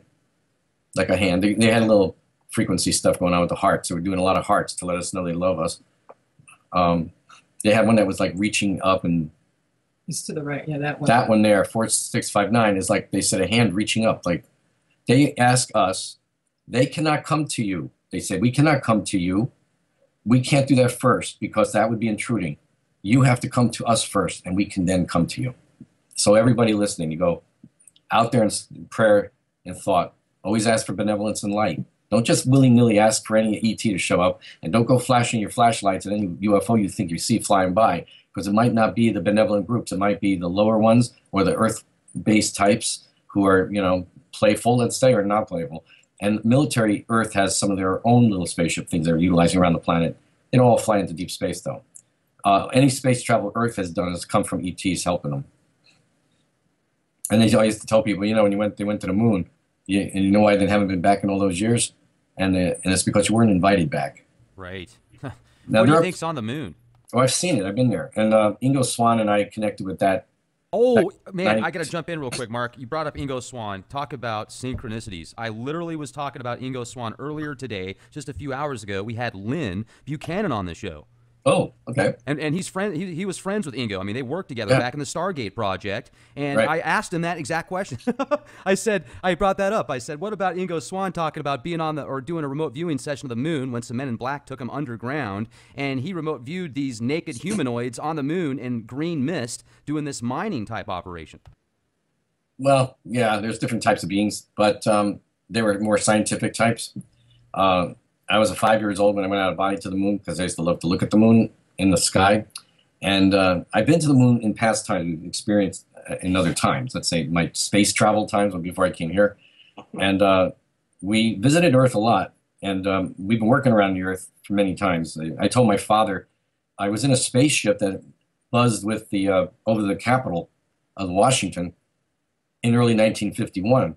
And I was born in 53, so he was saying, you were where? And when we finally found an old photos of these UFOs over the Washington, the White House area, there was a formation. I was in one of those formations. I was like third on the right when you look at it. So it's funny. My memories are clear about where we've come and where I've been doing. So I talked to Ingo when we met Ingo back in 1992 or 3, right around 93, and he saw my soul within me, and meaning my projection, my true self, my form. And he says to me, so, he doesn't know anything about me right now, right? He says to me, so it must have been awful claustrophobic for you to get that, all that energy from that higher realm and frequencies there to come into that little tiny baby inside your mother. And I went, yes, it was claustrophobic. And then I left it, and I just connected and went out of body. And then he says, I see you. And I said, me? And I said, you see me inside me? He says, yeah. And he points to one of my illustrations of myself, my overself, and he says, that's you right there. I see you right there. So I've only had a few pretty cool psychics, a very few of them, I'd say 3, besides Ingo, or Ingo and 2 others, have actually seen me inside the body as a spirit form talking to them. They would say, you're an alien, you're an ET. So it's kind of, I don't mean to sound like this, but this is what Ingo saw. And then we talked about the moon, and he says to me, and I said, yeah, I went to the other side, the dark side of the moon has got buildings on it. And he says, you've been there? I said, yeah. So this is back then. He says, you're the only person on the whole planet I've ever seen what I've seen. And from that moment, we were best buds. And I always called him the captain, and because I know I've been with him before, and I also knew he was once my dad. And he always felt this with me. There's a picture. We were going over to Ingo's house one day to set up a well, this is outside machine, our living room. Yeah. A fax machine, and on the way, it was Mark's birthday. He took some photographs of the ships. Oh, right. And when we went, we set this fax machine up, and then he took us to lunch at Phoebe's. And after lunch, I showed Ingo the pictures. I said, oh, we got some UFOs on the way down, and I showed him the camera. We were like across the street from his building, basically. And he loved them. He said, he says, yes, there they are. He said, would you print these out? I'd like to send some of these pictures to Jacques Vallée. So we printed pictures out, and Ingo sent them to Jacques Vallée. It was pretty cool. Here they are. That's amazing. Where's the tape? It's another. If you go, oh my gosh, that was at the Museum of Modern Art. 7 spaceships came after 10 minutes. I prayed and called, and then we were in a lounge or an outside garden. We didn't have the good camera. We didn't have a good camera. We had this other camera there. Shoot. So We're lucky we got this kind of clarity. Right. See that little camera? It was a little Yeah. tiny thing. Little G10 there. Yeah, But they came flying as the flying eagles. They look like silver eagles. If he goes down a little bit more, no, a little bit more further? to the right there. Okay, on the May 18th link at the bottom right, next to the formation on the right, on the left. That was the group that This was the day Ingo. we appeared at the UFOs came. And you see the little dots? I have binoculars. These are not threads. These are plasma shoot dots they do. They use those for fun when they're trying to get our attention. So sometimes you'll see lines and no lines, or dots and flashes. And there's shots in this sequence where you do not see these dots. Anyway, if it was a balloon, if one of people said, "Mama, it was a balloon," no, it wasn't. But if it was, you'd see lots of threads. And I wouldn't take a picture of balloons, although in the past I took one to show what they look like. But you see how they morph shape, and then they change shapes to like diamond shapes, and they were just playing. And in one, I don't know if it's this, one of these pictures far off to the right, I don't think it shows up on these pictures, there was a tiny little sphere, which we call the probe, which always shows up. And a lot of times people can see if you see a real UFO in the sky. If you look around, you might see another glowing little object like the size of a baseball. Oh, you know what? A probe. What I remember about this is when Marc, when Ingo sent these to Jacques Vallée called us and got Marc sometime around Christmas, I think. Yeah, it was Christmas Eve. And he said that his film, one of his film guys had seen exactly the same ships in the sky. What are you talking about, the formation? That you had shot, wasn't it? No, it was formation. Was it formation? Yeah, well, he got these first. And then we sent him the formation. Oh, I'm After sorry. Ingo wanted him to see the formation. We also sent him, Ingo sent him the formation as well. So okay. That's next to this one on the screen, the picture. So he said his cameraman had seen the exact same formation. These UFOs here, though, they shut off, and they were like, shut off, and that's it. Time's up. Poof, they're gone. They don't even zoom away. They just, like, you took this blinker and blinked them off. That's how they disappeared. Okay, scrolling down. There you go. On below. Oh, that's a different day. That was a weird one. That was another one. We came home from like a rocket ship. I know. We came home from Ingo and was at a different area, and I heard look over there, and I looked over, and that was there. And it just flashed on, moved a little bit, and was gone. That's what they do. So you scroll below that one, you got the formation at November of 1st, 2011. And that one... 11/1/11. I know, right? Whoa. I was actually looking at mail on the table in our dining area, whatever, entry areas, and I'm just looking through stuff, and I hear, "Come to the window now," telepathically, which is like a voice says it to you. So I go to our window, I have my camera there and binoculars, and I look straight out, and I say, yeah, and I'm waiting, and I hear, "No, look directly up." So I had to turn to the left and look straight over, up above, and there, hovering, were these objects just shimmering like diamonds. And I don't have a movie camera, so I had to use the camera I had, which was that little point and shoot, if you see again. And I just zoomed in as much as I could, and I took the picture. Now, they were just hovering, sitting there in one position. Then one of the objects, let's say the spaceship on the top right of the second line, the one that's highest, that one, and the one below at the bottom of that line switched places. They moved and switched places. Showing up. Like telling me, hello. And then slowly they started to move. And so I took the picture, and they see how they were going in the direction the arrow shows. Instead of what you thought maybe the arc, they would form the arc and head to the left. They were going in an opposite C shape like that, heading to the east side, heading towards Central Park on the east side. Left would have been heading to the Hudson River up in the sky. And we met a guy in one of our lectures that actually saw them too. He was having lunch at a taxi break. On that day, he saw something, jets or something, he said, and then he saw these things sitting there, and they started slowly moving. So, have you ever seen what looks like kind of a sky jellyfish? Yeah, there's a picture of some of those. I call them the transparent sphere. You haven't shot it though. Yeah, we did. That was that one that was. Which one? Oh gosh! See, there's a sphere. I'm trying to scroll up. Where is that? Do I have them? Yeah, that was the one with the red one, right? And then the one came with it on the side.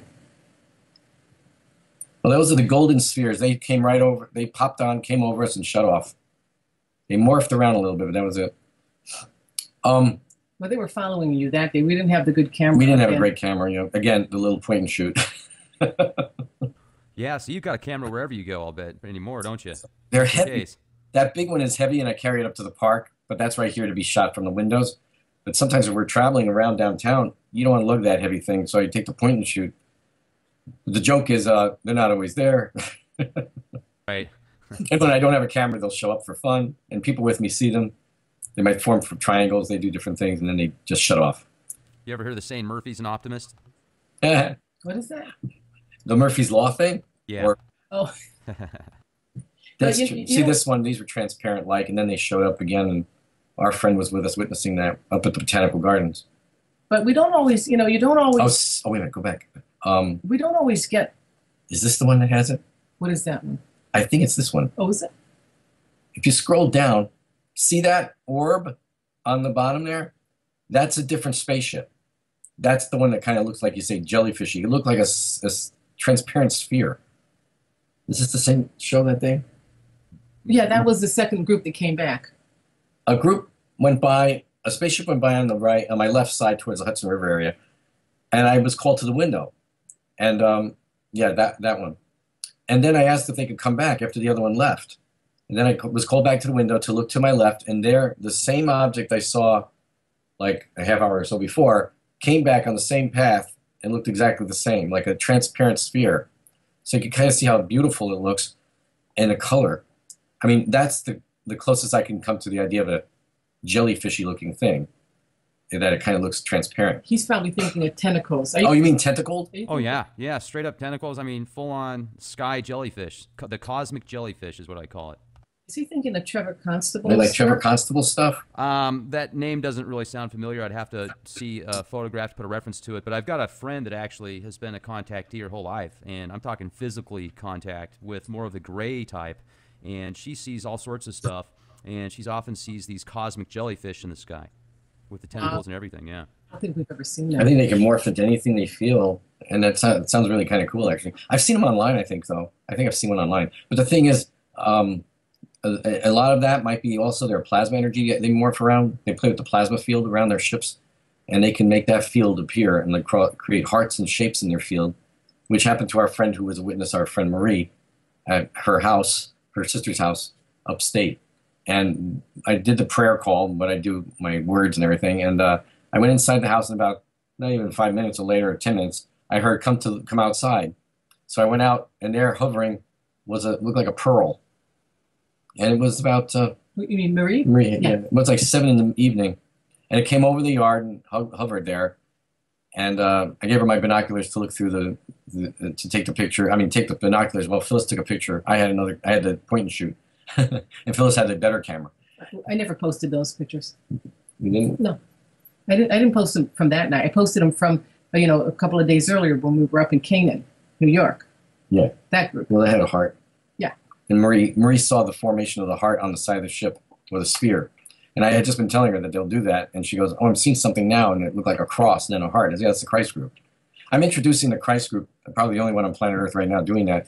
The Christ group. I held back doing that for years, since the 70s. I didn't know how people would really understand or take this information. But it just is the benevolence, the love, the Creator's love of the Christed energy. And so Christ awareness or Christ consciousness encounters people have with Christ consciousness and awareness, and that gives them sometimes a Kundalini experience.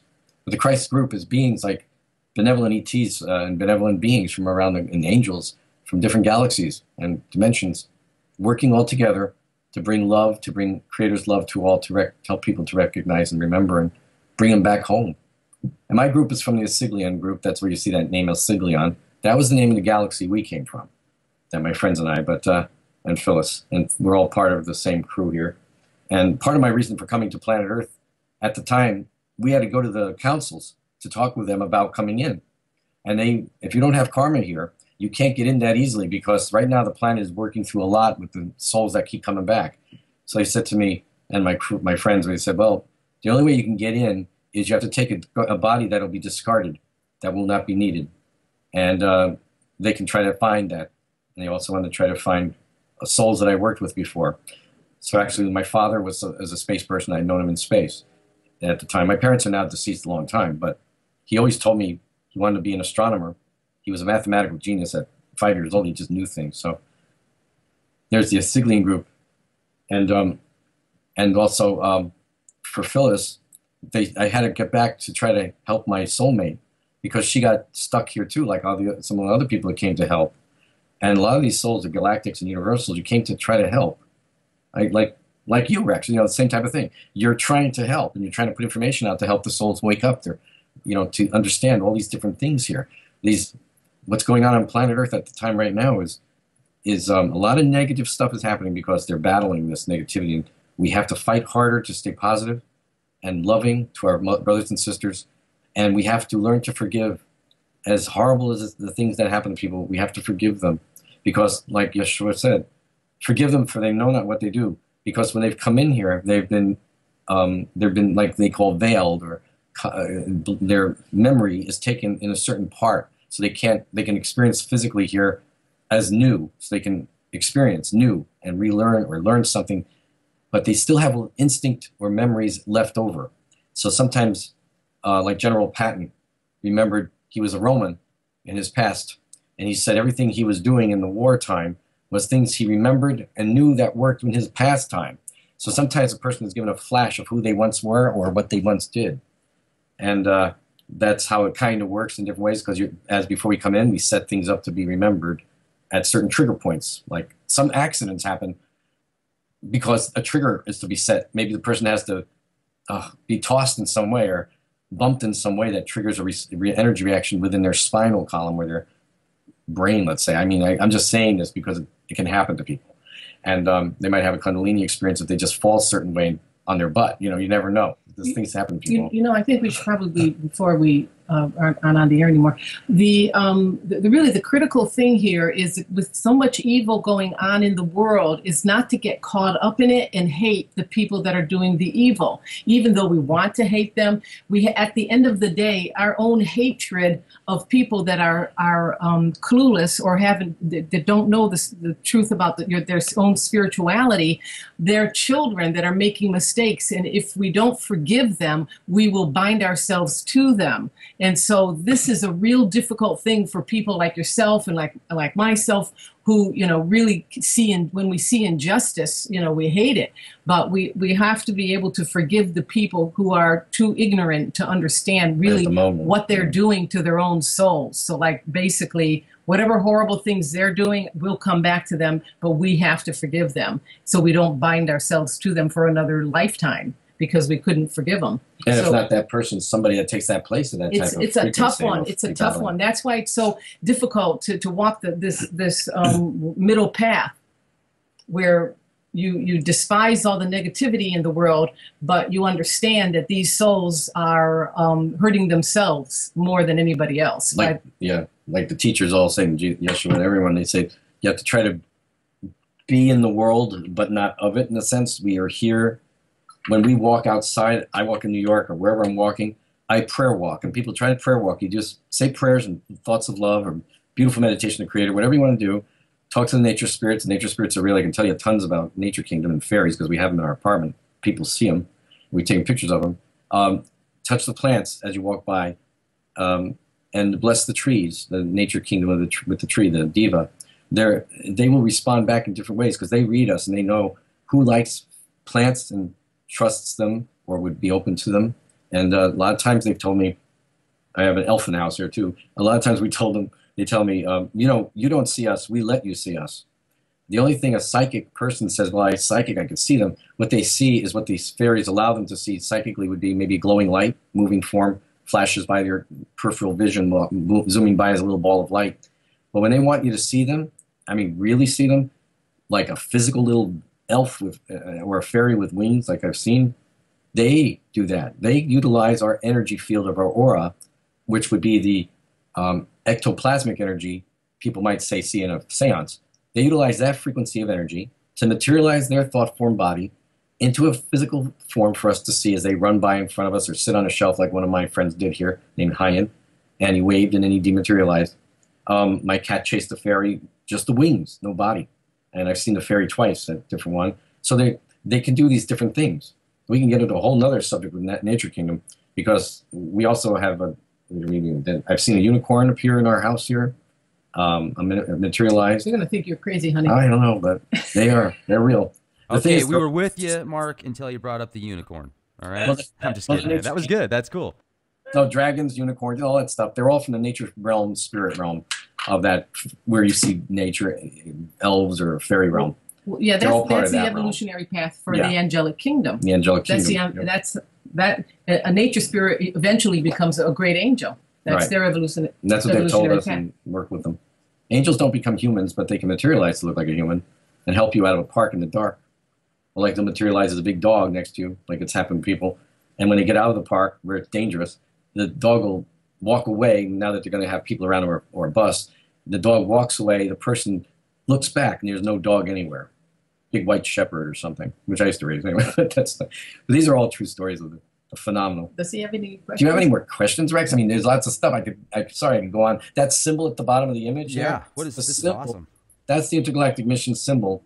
We have a 3D effect of it, but You're working on a book right now. we're working on a couple of books. We got three or four books actually we're working on at once. The symbols book and the galactic like a universal galactic handbook and Very cool. other things, different books. But I'm almost ready with the symbols handbook. At least the symbols, we want the people to have them. That's why we posted some on the site to work with. We've had connections with people all around planet Earth, psychics, or people who have come to our talks. We will give them certain symbols to play with, and they come back with the information that they've been experiencing with them, which is what they are. They cleanse areas. Yeshua was the one who told me, Sananda, to bring those symbols back, the ones that you saw before, those symbols on the site.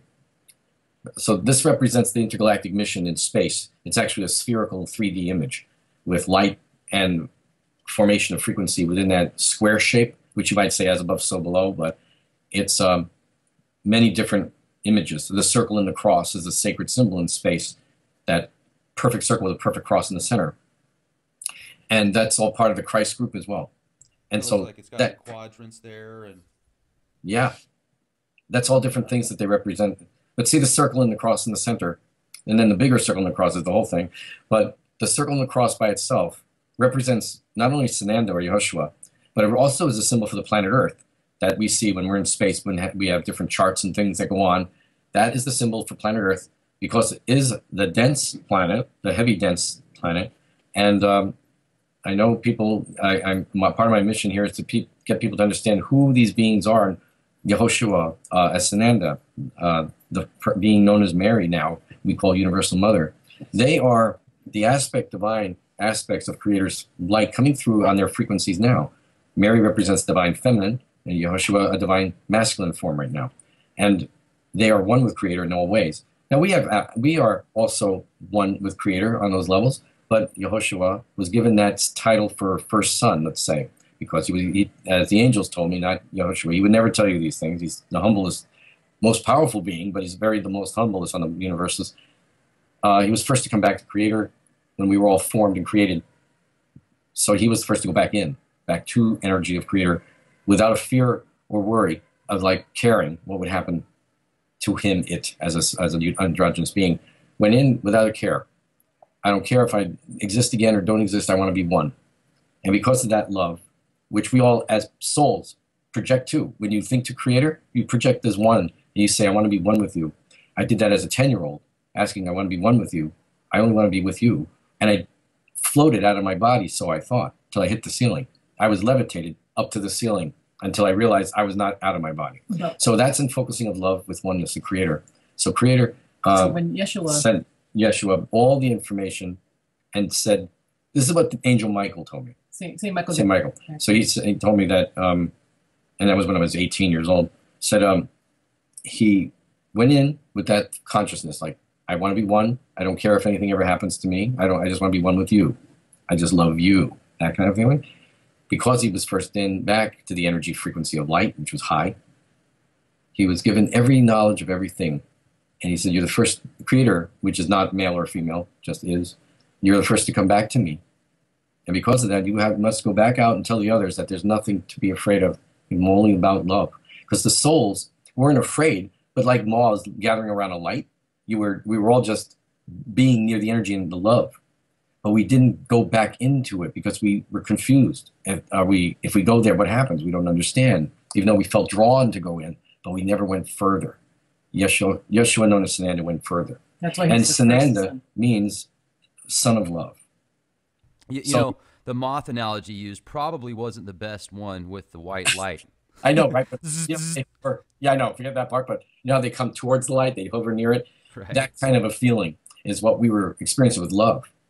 So because they was sent back out, and when we all understood telepathically, basically, with light, we understood, and then we all of us went back into Creator. So I always tell people, you know, it's not your first time. We've been back and forth many times. That's how you recharge. You have love with the Infinite One, who loves us more than anything, more than any of us can even comprehend. The Creator loves us more than anything and wants to be, like I tell people, make Creator your beloved and watch what happens in your life. Because when you make the Creator your most beloved, and that doesn't mean you don't love your wife or husband or dog or cat or, you know, any less in any way. It just means the Creator must be number one in pure love in all that we have, and everything else comes with that. So when you ask Creator, please, I need help with this or that.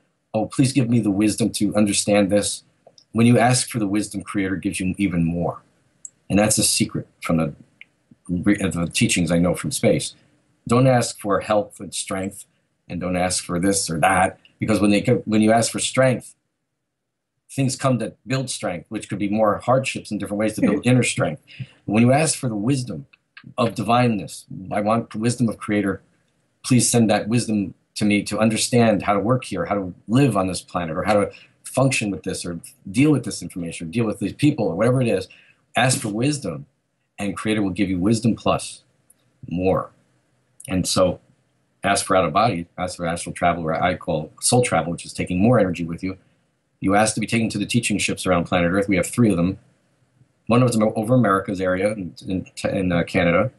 It's about 2,000 miles long. It's a huge ship. It's a high etheric ship, but it also comes in the low etheric so that the souls can be out of body and come and teach and learn there. So a lot of times there's a psychics here. We got lots of intuitives, and they're teachers here on Earth. Well, when they go out of body at night, they might be training some souls on a class on the ship. Or they're training classes in places around planet Earth on these other frequencies near the heavenly realms. The heaven realms have a lot of teaching temples and beautiful places to visit. So if you ask to be taken by your guardian angels and or Yehoshua, Sananda, also you can also ask for Astron, you can ask for Ashtar. Mostly Ashtar, his crew will come to you. Astron, you might see him, but he's not always on these ships. We're on these other ships. So I tell people to program that. Program to be taken to the ship and recall everything you see, taste, smell, touch, and feel. Because in out-of-body state, everything is super real. And if you program yourself to remember all those things, when you wake up, you want to recall, program to recall, you might notice that the things you recall are the things that felt dense and physical to you, which is feeling and touch. So when you get out of body, I tell people, if you're out of body, you're in a lucid dream state, and you start waking up in that lucid dream, that means you're astrally traveling or out of body right now in your own room or house. So stomp your feet on the floor in your out-of-body state, and you will feel the density you're on. And you might feel cushion levels. It's funny. And or you might see how you're dressed. If you're a universal person or galactic, like my friends and our friends that we know, they get out of body, and sometimes they're in these spacesuits. So you can look like yourself similar. If you see yourself in an earth mirror out of body, you can program to see yourself. And then program to see yourself reflecting it on any of the dimensional space you're on. And your subconscious will take you to see yourself, even in water reflections. So you might see a perfected form of your earth self, or a form that you feel you look like within yourself. Even though you look in a mirror, you see one form. You might feel, well, I actually am this other type of entity. I feel it all the time. And so that surprises people when they see an aspect of themselves that's their true form when they're out on the ships. They actually look a little different than they do on Earth. Some of them have big eyes, some of them don't. Different color hair. It's kind of interesting and fun at the same time. But that's why people, when I've been out of body with them, they'd say, well, where were you? I didn't see you. And I said, I was standing right next to you. Oh, those big ET guys. I said, well, that was me and my friends. And I was talking to you. So this is how it works for us on these levels. And I'm here to try to help people get to those points and have a memory, hopefully remembering some of these things happening to them. And when we do our lectures and talks and things, we do an activation where they activate the level or frequencies above the 7 earth chakras on the body. You go into the 8, 9, 10, 12, opens up the crown very wide. And I guess, like, we've had people tell us these things, like Reiki masters and things come to us and tell us. I never experienced anything like it. And yet now it's open. So become like telepathic with your higher part as well, higher self. The intuition you feel is your higher self usually talking to you or giving you information, or your angel, depending on the voice or feeling. But when you open to the higher self aspect. Did you tell them about the really ET symbols, though? Because universal ET symbols are actually unbelievable. They're you won't believe it when you see what he's gotten. Well, we have more than 80 now. We're over 100. We've got about 100 of them, but the first book will probably have about 70 something in it. And each curvature of each line actually has a significant meaning that will blow your mind when you see what these anatomies of these symbols look like and what they can be used for. What's the name of the book? Right now, we're probably sure. calling it the Alchemical Universal Symbol. Right now, if you go into books, I've put a dummy. She put up a dummy book. If you go under books, there's under books, under YouTube's. There it is. Yeah, I put a dummy of it. It's just an idea of what we might have. But what these symbols are mind blowers, and it's a mind blowing alchemical shorthand of creator that Marc was told was created when the first systems occurred. This is the way we see frequency in symbols. They appear like these light symbols on the high ships, the Arcbanas. And they go, I used to see this as a child, these beautiful symbols, but I didn't know they were symbols at the time. At the time, I was out of body on the ship, but I was in my earth consciousness experiencing it like you're astrally out there and out of body. And then I would connect with my higher self part. But unless you ask the questions, you don't get the answers right away on those ships, on those levels, because you're always being tested. Marc, so, have you heard of Franz Barden?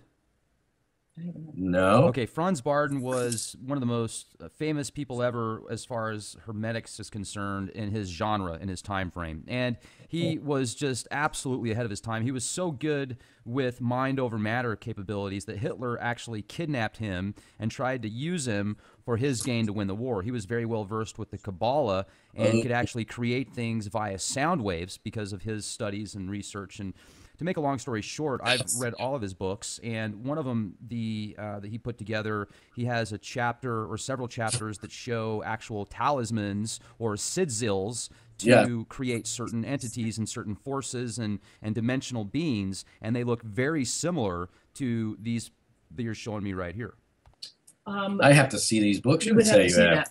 I would love to see that. These are all benevolent. All of the symbols that we have cannot be used for anything that overpowers somebody. It all has to be benevolent. He's a peaceful guy. He's not like Aleister Crowley, or I don't know how much Aleister Crowley was actually evil, but I do know that he certainly he pushed that he was the most evil man in the world, and I would say he was probably more of a sorcerer than Franz Barden was. No, he died, according to my friends in England, that he made a pentagram on a floor upstairs in some place he was living. And he was trying to do something to somebody. I don't know the whole story right now. This is 30 years ago telling me this. But what happened is, because of what he was conjuring, which was more like the elemental kingdom, to do bidding, which you cannot do to those beings. They don't appreciate that. They backfired on him because he was doing something to hurt someone else, and they just were tired of being manipulated. They launched him into the wall. So he got thrown into the wall with his head. And when they found him, supposedly, this is what they said, he was in the wall hanging from, like his head was in the wall and he was just dead, hanging there. So they will do that.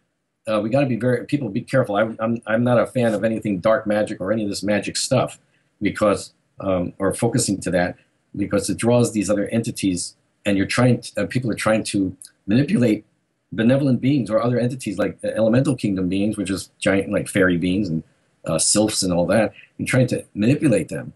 And I know people want to talk about the jinn or genies and all that stuff. That's from other countries. This is kind of manipulating that kind of energy. So you don't want to bring that energy in to manipulate, because, again, these are not stupid people. They're beings, but they're not dumb. And when a person's trying to manipulate them to force them with some kind of sign or sigil or sounds to do their bidding, it will come back. They get the person back some way, sometime later. Something happens to that person.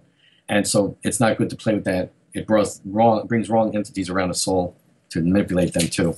So, but these are benevolent energy of light, and like one of the symbols there is, we have to use one of is gratitude there. But when you do these, make these symbols and work with them, you have to praise Creator, be loving Creator, pure love and humility. Open your heart with that and be total humble. You must have gratitude in your heart, and you must also have the loving intention of what the symbol represents. Let's say it's gratitude. So you're going to have the feeling of gratitude and benevolence. And you might draw this symbol with light with your fingertips, which we describe how to do that with your fingertips, not one finger. And you focus on the gratitude symbol and you draw that symbol in the air around your apartment. You can draw it lightly on a wall or on your door or around a person that you feel grateful for, like your parents or something. You can do that symbol. It brings the essence of energy of gratitude and love. And you can bless things with gratitude and all. The praise Creator one is the far one on the left on top. That is like all things of Alleluia. It represents all that frequency of love. Alleluia, hallelujah, praise Yahweh, praise gratitude, praise Creator. Praise Creator, not praise gratitude. Praise Creator with gratitude and humbleness in your soul. And we did that one at a... we haven't really even introduced them that We haven't introduced much, but at some of our talks we do a few. We did the praise Creator with the sound of the music. Hallelujah. Hallelujah. But that's from the canon. Pachelbel's canon. With the words Hallelujah. With Hallelujah being sung to it by, what's her name? Catherine Jenkins. Catherine Jenkins. And she's singing Alleluia, Alleluia, things like that. But it's always the same words, Hallelujah. So we had this class of people, and we all just drew that symbol. They just drew it in front of them with their eyes closed, singing in their mind Hallelujah. Or wherever they were singing Hallelujah, or thinking praise Creator. And I drew it around the sides, the ceiling, the floor. I drew it all around. And within minutes, let's say here, the Holy Spirit energy came through the room 3 times with a wind and the feeling of love, pure love, euphoric love of God. And all the people who were there felt it. They opened their eyes. I had my eyes open, and I felt it hit me first, went right through me. I felt that, and it goes right around the whole room. It came back to me 3 times in the room, and everybody says, "What was that?" It was love, And I said, "That's what is called the Holy Spirit presence." So this has happened a few times with people. Phyllis has had, like, drawing the symbol for Blessed Mother or Blessed Holy Mother Mary or Universal Mary or Universal Mother. The symbol comes that we have for her. She appears in energy next to the person. It happened to our friend, and you spontaneously burst into kind of tears. You just have tears rolling down your face with the pure love that comes in. This is just a touch of some of this right now, but we've got many different ones. Brother, sister is in there. Three symbols for abundance, spiritual, material, and unlimited abundance. 3 different symbols for that. And you can draw those symbols. Divine will. I mean, there's so many that we... Yeah. Different ones. But these, when I saw them the first time, I was a child on the ship in my other form, but I was still in Earth consciousness, experiencing it from, like, firsthand. And I saw these symbols in 3D forms coming and moving like water, like liquid, like a stream, down hallway. These hallways are huge, and their walls are beyond what we could think of. Like I say, let's say 25, 30 feet high or 50 feet high walls. And they were moving throughout the wall, going down the corridor, spiraling, rotating in different ways, in different light and color, some of them. 3-dimensional. And they were 3D formed, but then they'd come up and down like a dolphin going through the ocean, coming up for water, and you see the dolphin below the wave, and then she comes up again. These went down into energy frequency. You could see them still moving. Then they pop up in 3D form and come back down again. So I thought they were beautiful artwork. I thought it was just forms of art moving across to make everything pleasant. Because whenever you saw them, your heart sung, your soul felt high and light and love, and you just felt bliss from them.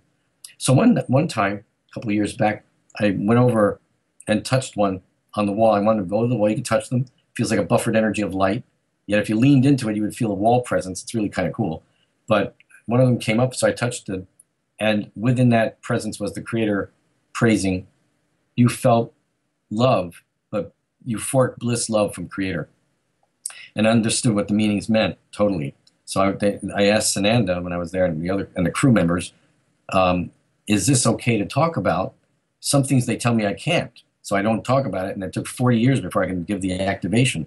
even though I knew about it in the 1970s. So, and before that, in the late 60s, but I couldn't tell anybody. So he said, no, people aren't ready for this information yet. You have to hold back until we tell you it's okay. So in 2008, they told me it was okay to tell more people now because more people had become more spiritual, more open, beginning to believing there was more. And it was funny because in the early mid-70s, I could tell people about 12 dimensions or about the spaceships and being there, and you can go on them. And it would be like, it went over their head. Like, what? What'd you just say? I don't know what you're talking about. It took me a long time. When I met Phyllis in 78, I told her, and she just stayed open, and I gave the activation, and then she went to Venus with me. I remember being on Venus and seeing water sculptures there. So in the city of Retz, which exists on the higher frequency. So you visit Venus on another level. There's a whole city there of light. But if you're physically visiting Venus now, physically, you'll see some stuff underneath where they allow you to see. There's people also within the planet, just like on Mars. There's some people in the planet. So, in the moon. I'm rambling off on this, but the light symbols, they told me I was allowed to bring them back now. Yes, Sananda said that it is okay to let the people play with them if they want, to draw them on your photograph you want. You know, healing, we have all different kinds of energy. You can draw them. More like think draw them. Or think draw them. Think draw them. And project them in a thought form. Like you look at the symbol and you project it as light, radiating with light. Or you can draw them with your hands, your fingers in the air, or draw them on the ground. I draw them in the park on the ground with my finger in the sand. But you can do things like that. So we've had people practicing with these. Well, what he said though was that it would change it changes the frequency of the elliptical webs. It helps change and work within the frequency of the elliptical webs, which is part of the whole frequencies of etheric, and all creation is within the elliptical webs. All creation of thought and creator. Creator is beyond the elliptical webs. Let's just say it is all within creator. So everything we are and think is that. So this activates within the elliptical webs and the Akashic energy frequencies where we draw on a physical realm here. If we're drawing it in the air, it's within the energy field of our aura, or still within the elliptical frequencies, because these symbols are of a high light frequency that it's okay now to bring it in, which will help transform some of this negative energy they told us. And Yeshua told me that it would help balance stuff for us. We just have to play with them and work with them. So people in, I think she was in Alaska, a really nice lady who emailed online. She said she painted them on little stones she had, and she set them in the woods in places just to be there as like crystals, like you would do with a crystal, and on her own property. And people could do that if they want. Just don't paint and do things to other people's property unless they allow it. Don't do it. But do it to your own stuff. And don't try to sell them. No, don't sell them. They're not gifts like that. They're a gift. So we'll be putting them on our T-shirts and things someday. Eventually. So awesome. It's amazing. I'm not kidding. This is not made up stuff. This is crazy stuff, but it's not made up. One of our friends, close friend of ours, who's also one of our space friends, who's experienced past times with me in other places because he recalled it all, told me. I was like, okay, yeah, that's it. We know each other like friends and brothers. He painted in, I don't know if he didn't paint it. He drew the Yahweh, praise Yahweh symbol. And he put it around his room, in his bedroom, including some of the love symbols, a heart symbol. We have different symbols. And then he went to go to work. That night he came back, and he said when he opened the door, he saw the glowing symbols in the energy. Very cool. Oh, that's pretty interesting. Yeah, these are Franz Barden's, some of the sigils that he put together, and he was a very, I would call him a white mage, because he was all about helping people. He had a Christian background, and just a really good person from the research that I've done. So his first book is called Initiation into Hermetics, and he passed away many years ago, but his first book that he came out with is called Initiation into Hermetics, and all that is a book that actually gives you practical applications on how to do things with your mind that most people can't, because they'd rather watch Dancing with the Stars and football and basketball. So and Kardashians and all that. Yeah. Kim Kardashian's butt size, that's really important nowadays for people, to be a part of that. So letting all people know that these are all some of the distractions that are on the planet at the time, including cell phones and computers, and all these different things are distracting to the people, to keep them from thinking of Creator and to be thinking about angels and listening to their subconscious, their intuition, and their angelic influences. Because if you have earphones on your head, you cannot hear when they're talking to you. Then you see people with cell phones with earphones all the time. And I try to tell them that this is part of it, because I was given a vision of this in 1978 about all the things that were going to come through that were going to distract the souls. And when these distractions complete, the end is coming near, meaning the end of this kind of stuff where our friends in space will start showing up more to try to help people. And I saw things from before I even knew what it was. I didn't know what a cell phone was, or I thought they were tape recorder things that were holding in their hands and texting. I thought they were typing things on a tape recorder because I didn't know what it was. But I saw the earphones turn into no earphones, almost like things inside the ear where you didn't see lines on their head anymore. The boom boxes was on their arm, on top of their shoulder. That was the first ones they showed me. And when it happened in the 80s, we were like, wow, there it is. The guys are carrying a radio on their shoulder. Why would anybody do that? But there it was. Then they said heavy earphones like you would see in the radio shows. And then it became... Like the ones I'm wearing right now? Probably. Well, remember even the 60s? No. Yeah, right. No, so we got that. Then they went into smaller headphones, which was like Walkman, which we know now. But at that time, I had no idea what that was. And then they had this thing on their belt, and it was a Walkman. But I thought all these things they were holding were radios. It was some kind of a radio or telephone later on, because they seemed to talk into them, too. So we realized something more than a radio. There's something they're talking in, like, like Dick Tracy's watch. Right. So now, looking at this, they also showed the watch, which I think we have today now, the watch, right? That's a... The Android phone they watch. Showed, yep, they showed that, and I thought of Dick Tracy when I saw that. One of the last things they showed all the small thing in their hand. I said, what are they doing? Why are they tapping the radio? It was a phone. Now we know what it is. But I told Phyllis all those things happening. Now, the last things that were going to happen were the things like the wrist phones and all that, and then there would be things in their ears. So they're going to have stuff that's also, besides spies having earphones in their ears, something else like that, which I feel is happening or embedded. There's going to be something embedded, and that scares me. I don't want people doing that. But it's like all these things, and that's it.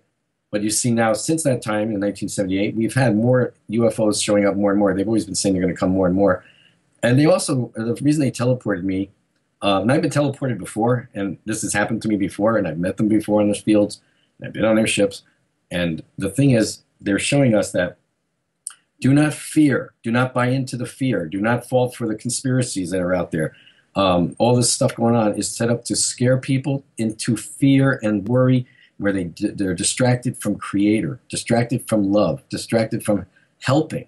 You see, kids are watching so much negative stuff, even on these games that they're playing, which they told us were going to happen back in the 80s and 70s. They said they're going to have things that are going to be programming the people, and they're going to be in the form of games. And this is a program that makes them not lose empathy. Yeah, not have compassion or lose empathy, exactly. So they'll see people being blown up in like 3D, and it's going to look real, it's cartoons and art or illustration, so that they get numbed to the idea of that. So now when you have a person, this happens around New York, a person gets hit by a car or hit off their bike, or they're unconscious, they're bleeding, they're cut. You don't have anybody walking over right away to try to help them. Yeah, I'm cell phone picture taking. What is this with humans, right? We go, what happened to them? What happened? They take the camera thing out on their phone first to film stuff before they even get involved in some way. And it's very disturbing to me and our crew friends on the other side, because they can't understand how souls can be like this. But they also understand mankind on Earth is a seeded entity with this manipulation of genetics too. So it becomes more animal man. Human is animal man. So where the races on the other side are on the higher frequencies are Adamic race. So they don't have that need to or urge to kill and see blood or kill things, or their own friends and own family of human. They don't, or beings of light, let's say. They're not trying to kill them. They always try to work around that. Well, and also they don't need anything. The Etherians don't need any resources from 3D people. Oh, that's true. That's true. I got so many things to hit on. I didn't realize. The beings that are working with the governments, the human-like beings that look people-like, they can walk on planet Earth and you wouldn't notice. And then there's beings that walk on planet Earth that are very pretty, and you would think they're models, and they might be 6 feet and 7 feet tall almost. There's tall people like or models. They fit in to look like that look, so they can still walk on planet Earth and have an apartment that's been set up for them by the government. These beings are human-like people.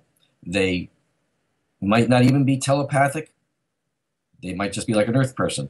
And then there's some that are highly telepathic, like Ingo has seen, and I have seen people like that. They're highly telepathic, so if you look at them, they know what you're thinking. And yet they're not all benevolent on the friend-to-friend basis. They don't trust humans. So Ingo was warned even when he was looking at one of these ETs, a female, when his friends were, the guys that took him underground were there. They were not men in black. They were secret government that even the government didn't know was working. So they told him, don't look at her in the eyes, and don't think to her too long, because she can read you, and they're not always, wanting that. So you got to stand back from them.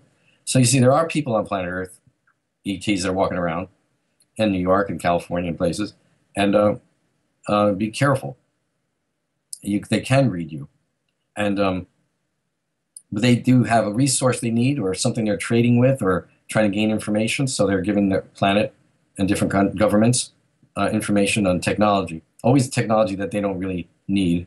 They're not going to give you the best technology, but they give Earth enough technology to maybe get laser treatments and laser light and all that in your eye. All these were gifts from these beings. But they always need some resource. Either it's water, foods, minerals, metals. They need things for their different things on their planet systems. Now, the Etherian types and the high ET realm beings from the 7th and up, they don't need any resource on a physical planet.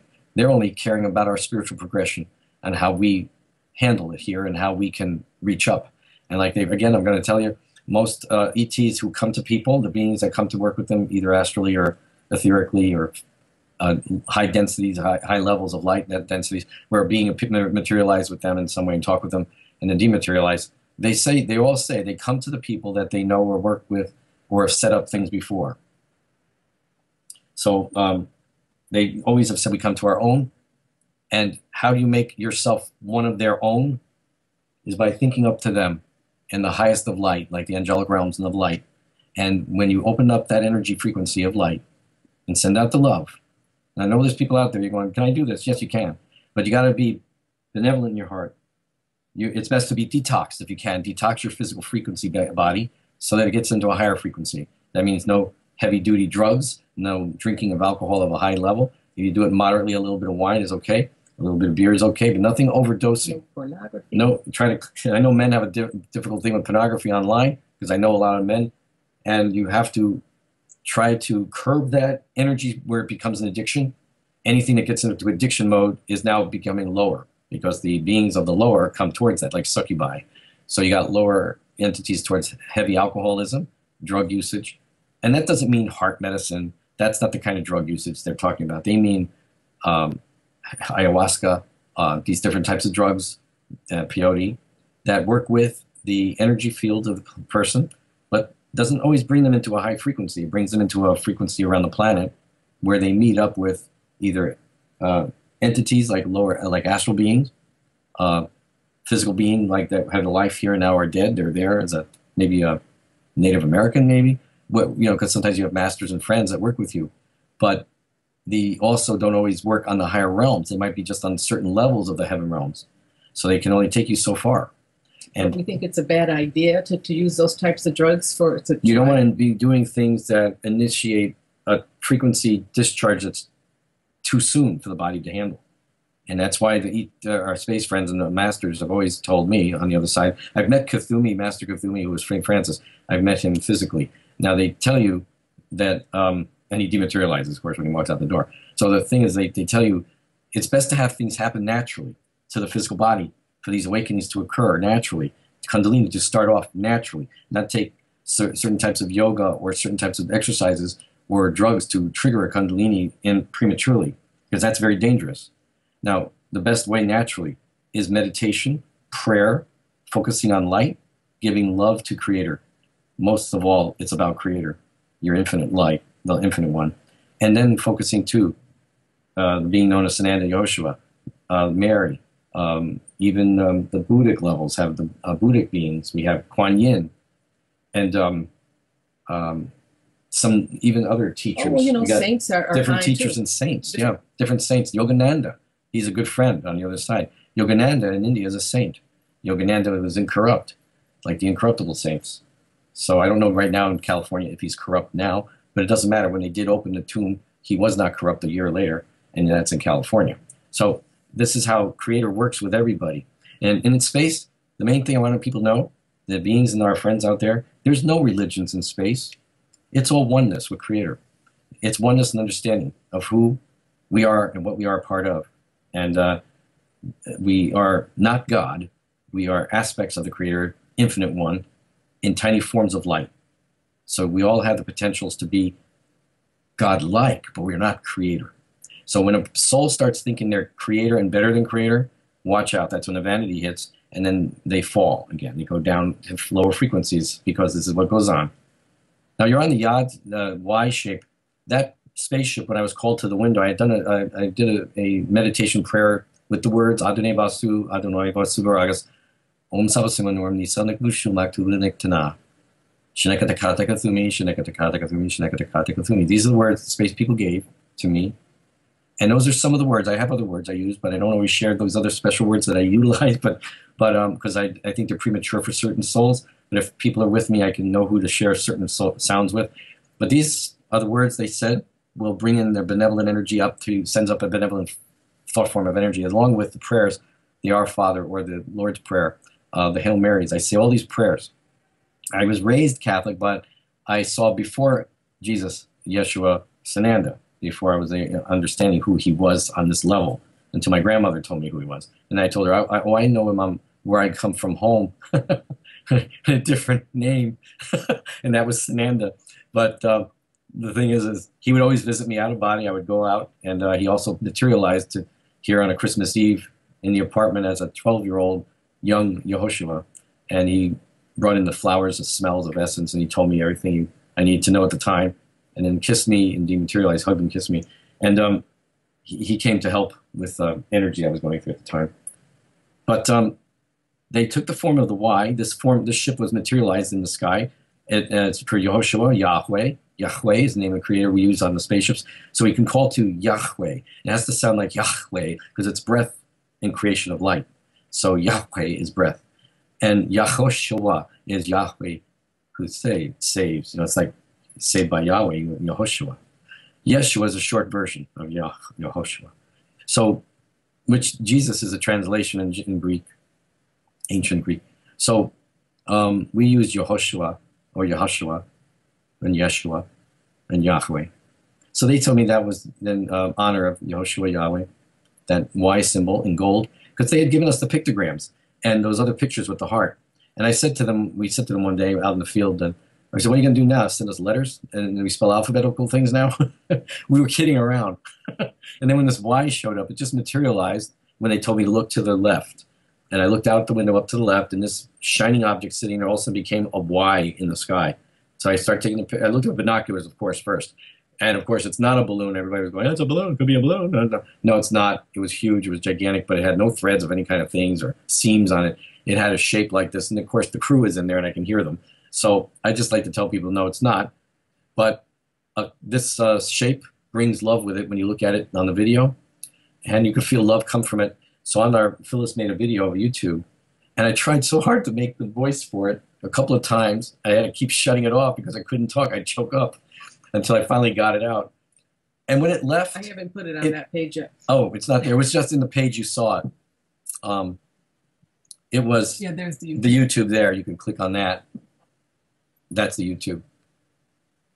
I don't know if it takes it to it on a page share. The way that it's set up is I'd have to shut it off and reopen it and re-record it. So... Oh, okay. Okay, people can see that's where you'll find it right now. Phyllis didn't upload it to the page. But at the end, when it leaves, it moves very slowly and hovers over a building. We didn't take a picture of the building it was hovering over, but then it just shuts off. It made 3 flashes of white light. That's our theme. 3 is our meaning with my crew and friends. We do 3s and 12s and 11s and things. But when they do things in 3s for me, that's the sign they're on their way or they're leaving. So they did 3 shots of light, choo, choo, choo, and all of a sudden, poof, they were gone. I was sitting there with the camera waiting to take another picture, and there was nothing there. And Phyllis was looking at it with another camera, binoculars. I couldn't. She's like, they're not there, are they? I said, no, they just shut off. It just looked like a brilliant white light to me. Yeah. I couldn't. I knew they flashed 3 times. I had a little we're camera. leaving. I couldn't get anything.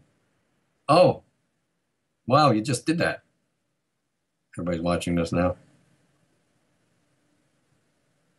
Of course, there's sound, but...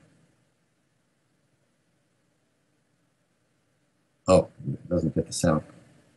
You don't hear the sound with that, I guess. And then there's an Oh, overdub. the sound's off now. That's when I stopped it. Phil stopped to show the cross as a symbol from the Christ group. So we don't hear a sound, Okay. or the sound is off, but maybe Yeah, it looks like this. Can you hear the sound now?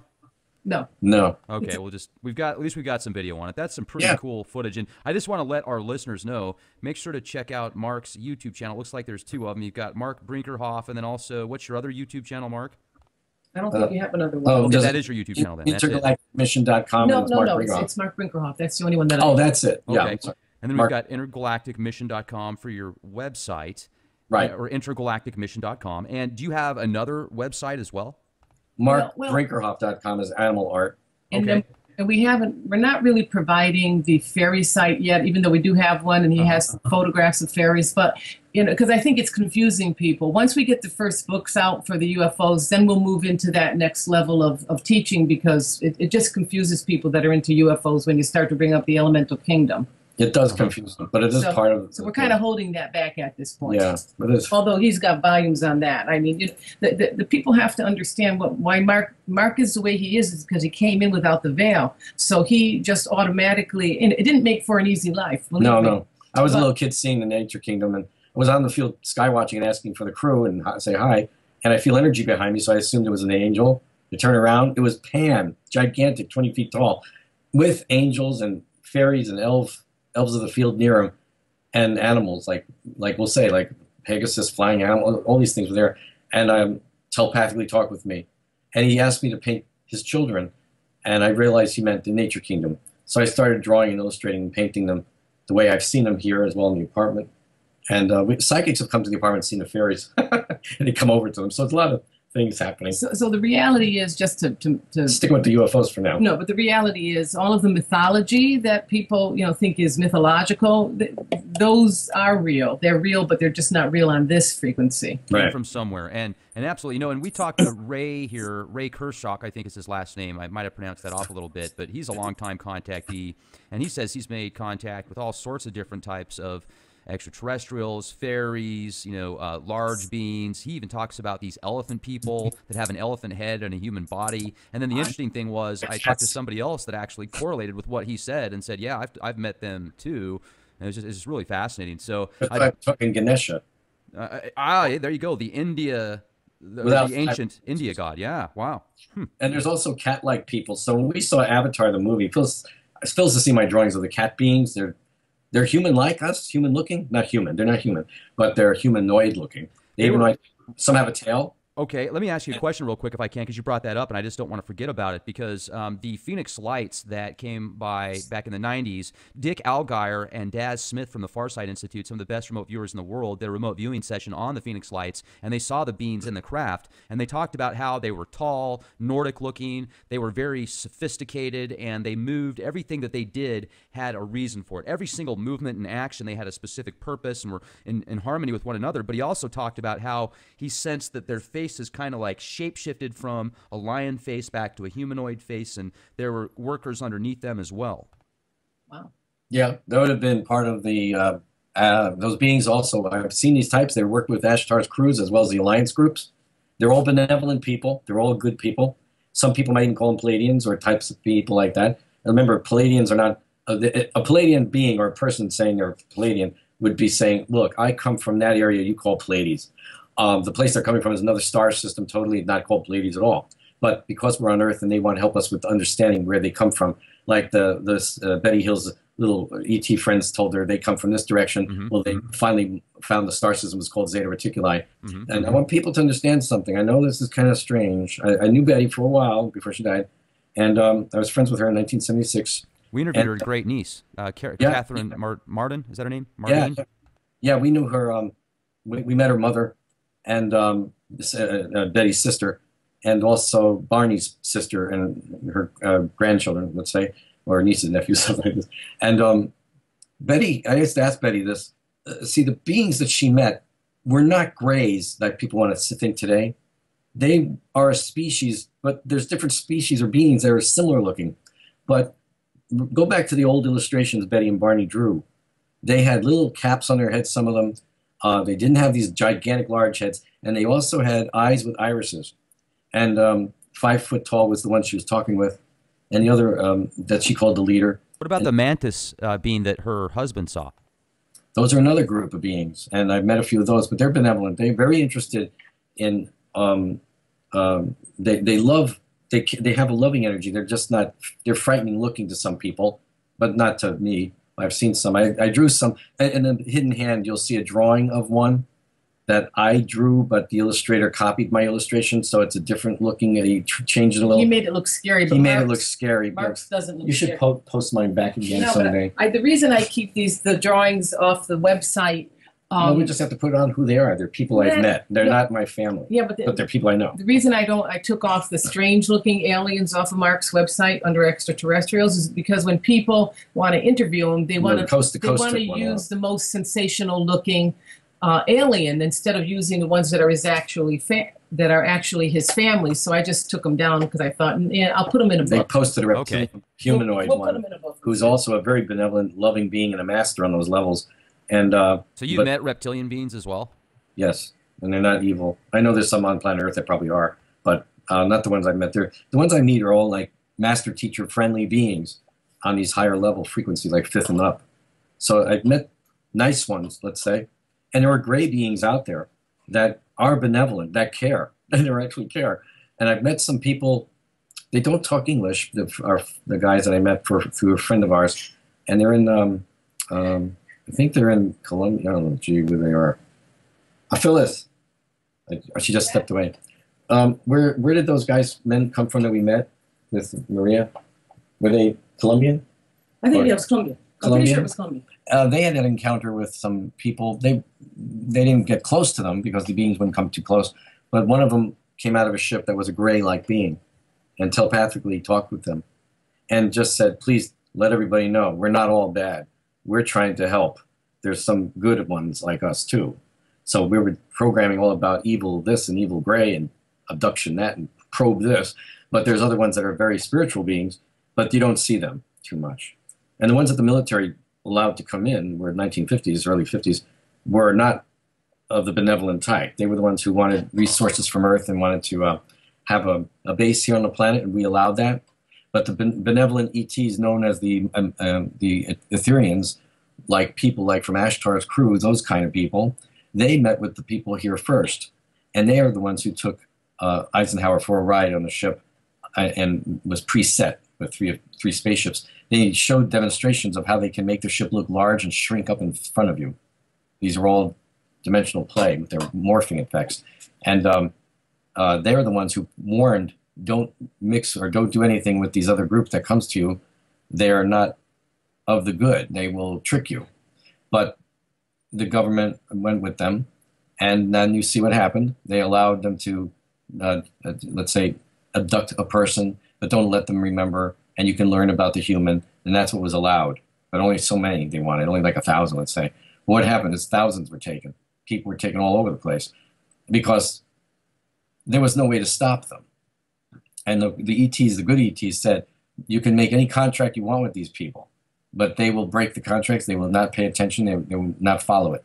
And they have not followed their contracts. So an actual, let's say a little battle occurred that my ET friends and my crew told me these information because I was out there. I found out this information back in the mid-'70s, late 70s, and early 80s about the battle. That's what's going on. Different things were happening with the underground because they were not listening to Earth.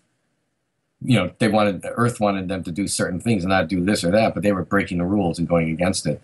And so we had to threaten them to be cast out of here. And they gave more technology on lasers and things.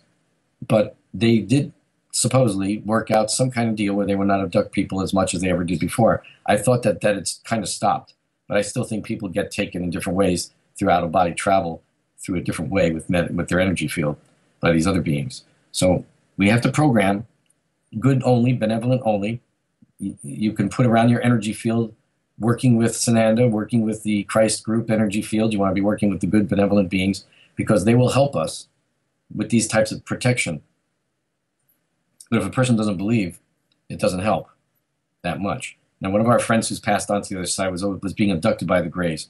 She had a fetus removed and everything. And when she would wake up, she not only would her nightgown be on, reversed and upside down in different ways on her body, or she had a cut on her head or on her back, which no way she could have put on her back. And it was sealed with a strange gel. Bud Hopkins used to work with Bud her. Hopkins used to work with her. I gave Bud Hopkins her name, and back in those days. And he worked with her, and she was in some of his little movies as clips, you know, just the wounds or things she had on her. But she passed away a couple of years ago, married one of our friends. She was being harassed by these beings, and they would come over a house if she was in somebody's house, let's say, and a blue beam of light was shot down into the yard.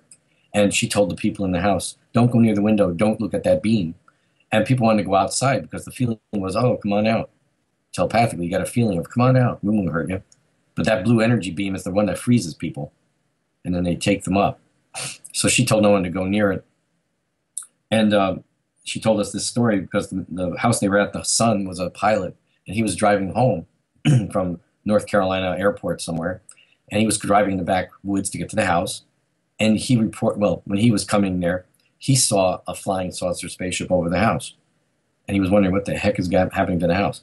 But then it took off, and so when he came into the house, he was able to verify what he had seen over the house from the backwoods in the hills in that area. So they're not always, they tell you, a lot of times they'll tell you, we come because you allowed us to, or you said it was okay before you came to take a life on the planet. But you see, they're so smart, they can now manipulate that information because they know spiritual people and will say, well, you chose to come in and you set up this before you got here. Now, in some cases, a soul did. But I feel what I've heard is they've been using that information that others have done to use on anybody they can manipulate to take them out of body, or take them while they're asleep into the ship, which they can levitate them right through a wall. So this has been happening, and the people will say to them, why are you picking on me? What are you doing? And they say, well, you allowed it, or you okayed it. And you see, sometimes it's a lie. And our friends in the higher places are upset with that information because they want people to know, not always is this true. It's not something you always asked for. They just are manipulating it that way to make some people believe it. So we want people to understand, if you have the cross and the circle, surround yourself with that energy, with that around your aura energy field. Put the symbol around your house. Make sure you're calling to Creator, and have that love within. And I'm telling you, Yehoshua, known as Jesus, is who he says he is, was who he says he was. He lives now as he lived then. He can materialize in your room, talk to you. He can sit on a chair with you and talk to you like Ashtar or any of these other people can. But Yehoshua is who he says he is. And with his name, you are protected. Because I've met people in the 60s and late 70s and early 70s who had met or knew people who had met people in England that had an encounter with some ETs that were not of the human-looking like type. And the ETs were coming towards these guys, and they were being threatened by their energy. And the two of them were in the fields in England, and they turned to them, and they were scared, but they started calling out, Jesus Christ, save us. Jesus, help us. Jesus, save us. And the ETs suddenly stopped walking towards them. And I want people to understand this is true. So the men said to these ETs, you know who we're talking about? And they shook their head, yes. And they said, well, you better get out of here, because we're calling on him and angels too. And the ETs turned and left and went back to their ship. So we got to understand, with the power of the word, of the name, Yehoshua, Jesus, the name is powerful and has an energy that is with it. And with that name, you can heal and create miracles. And with that name comes the presence of Creator, and Yeshua comes in. I've never had a problem with a negative entity. I met a negative ET, but I've met evil entities in haunted houses and used the word and certain words that are ancient to get rid of these beings, and they actually dematerialize and leave, and the house is cleansed. So I've given that information to people who have hauntings, and they told me it worked. But I feel this is important for people to know. My crew, the crew that we're with and everything, we are understanding we have to bring this information in about Yehoshua, Jesus, Sananda.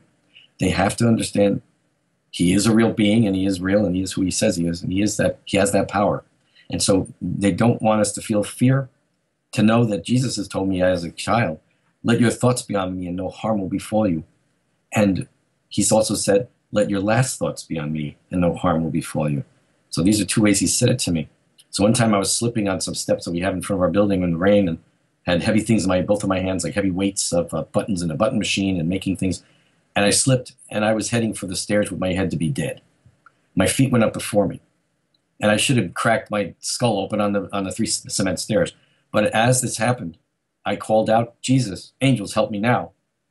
And instantly, on both sides of my body, I was caught in the hands of my angels. On my shoulder blades, on both shoulder blades, and both of my thighs on both sides of my body. So I had 2 sets of hands on both sides of my body, big hands, you can feel. And they levitated me over to the front of my building's door, which is like 15 feet from the stairs. Levitated me in that same position with light weightlessness. I had no weight in the things I was carrying. And all I could feel was the euphoric bliss of Creator, of Christ, of love. And I kept saying, thank you, I love you, thank you, I love you. It's all that could come out of my mouth. Thank you, I love you. And when he placed me on the ground gently, I was on my back and my hips, legs up in the air in a position they put me in. I slowly sat up, thanking them, and then I saw what had happened, how I should have been dead. I was euphoric bliss for a whole day the next day.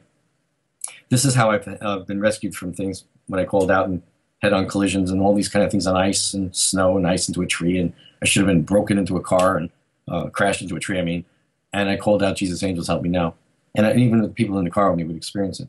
So he wants us to know this. They want us to know this.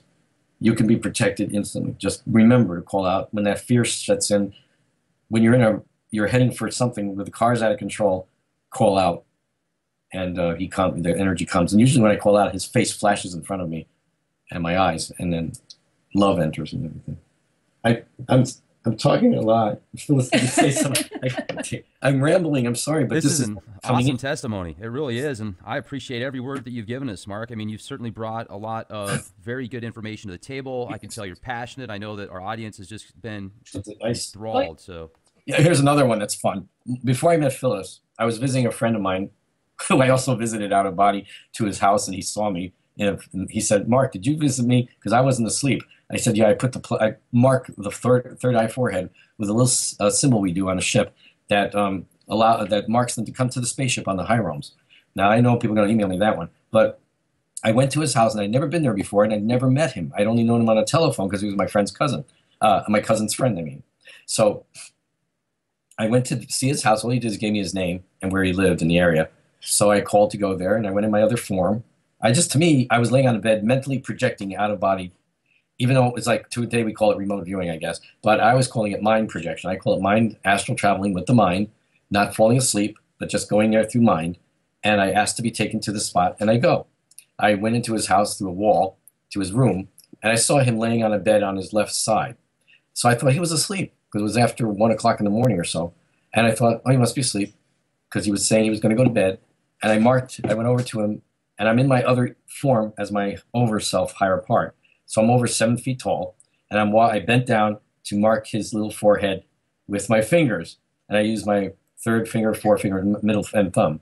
So it's your middle finger, forefinger, and thumb. That's what I use because that's how I'm taught to do this with the crew. We did this for the people, and I marked a certain marking on his third eye, and I don't touch him. I just mark above him on his physical body. I'm marking above him in the etherical level.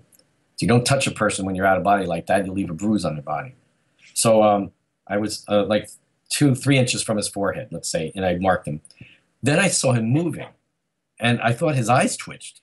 So I was done. I backed up with light and love, and I did the blessing, which is the circle and the cross, away from his body as I went away. And I turned around and left the room and went back out the wall outside to the yard and took off to the ship, teleporting that way through thought. You just leave through thought. So that was it. And then I went back to my body on the bed and woke up myself and looked at the clock, and it was probably about 3 o'clock because then I was going to go out skywatching into the fields.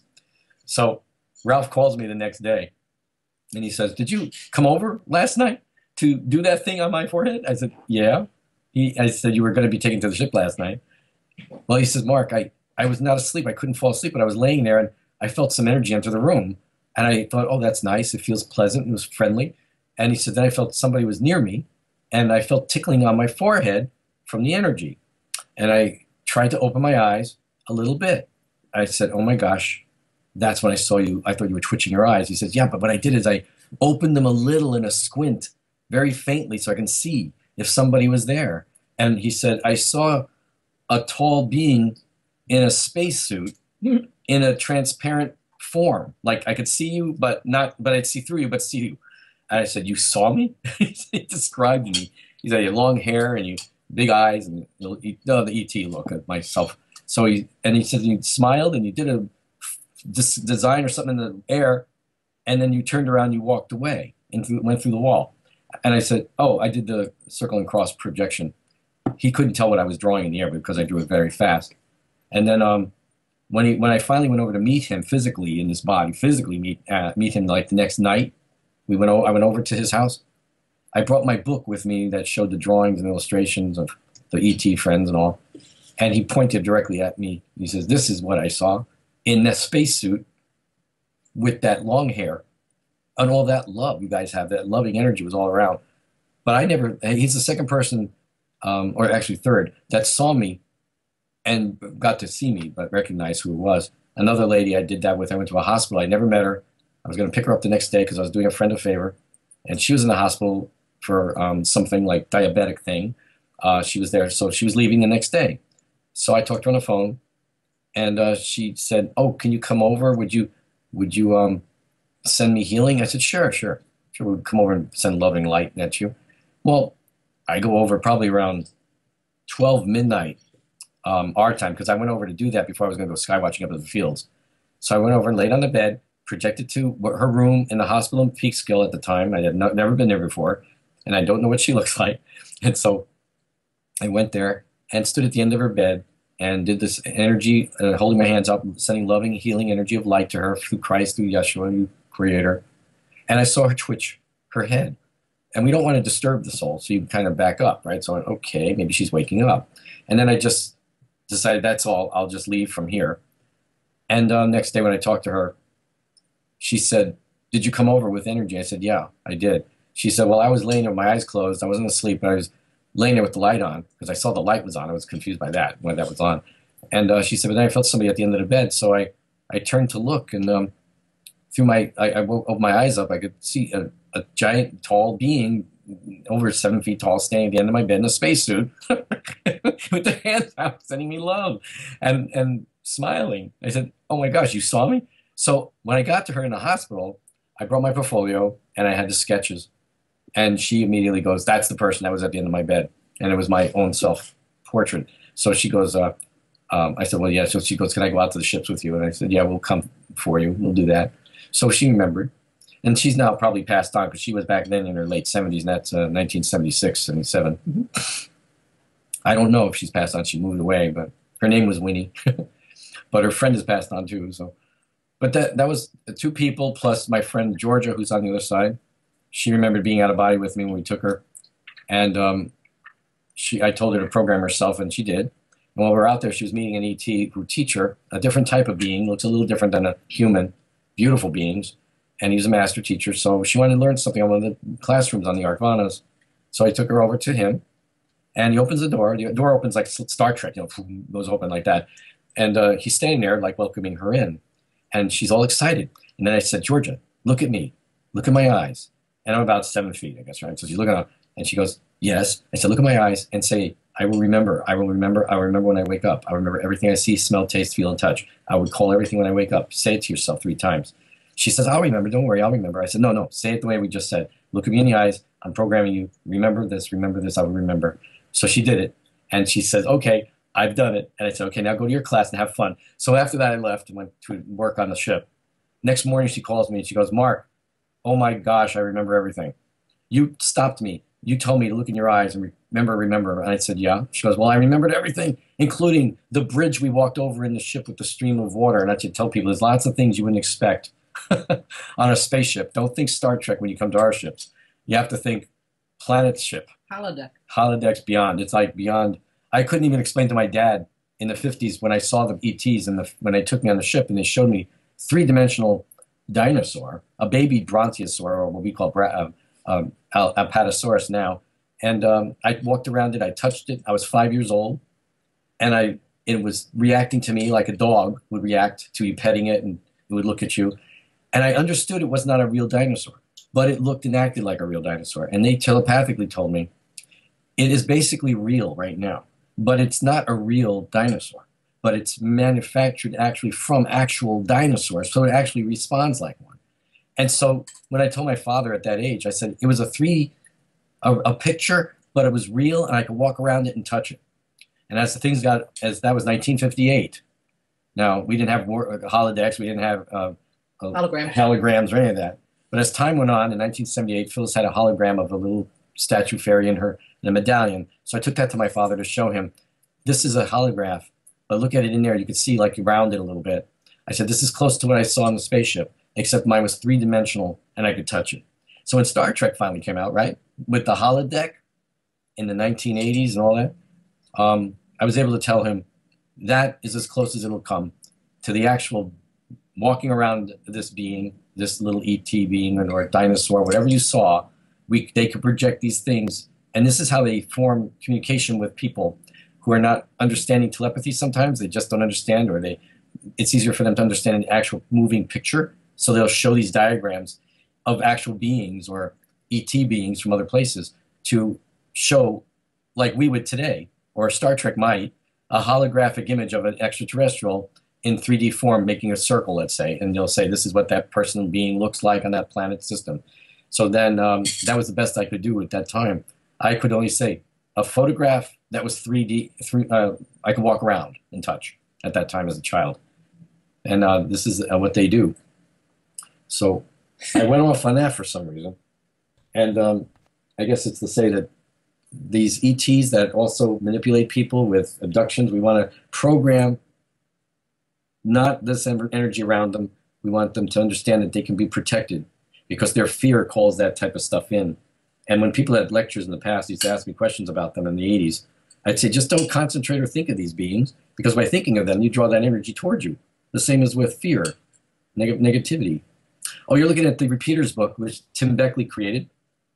You know, it's just below there, the Repeaters. Okay. On the back cover is my illustration, my drawing, my UFO in the center. The reddish-orange one in the top three, center. That's an ET silhouette at a window of a portal. Now that's 1970s. It's actually flipped. It should be the opposite, reversed, but it doesn't matter. The actual negative is reversed. But okay. So I'm in the book with those images and different stories.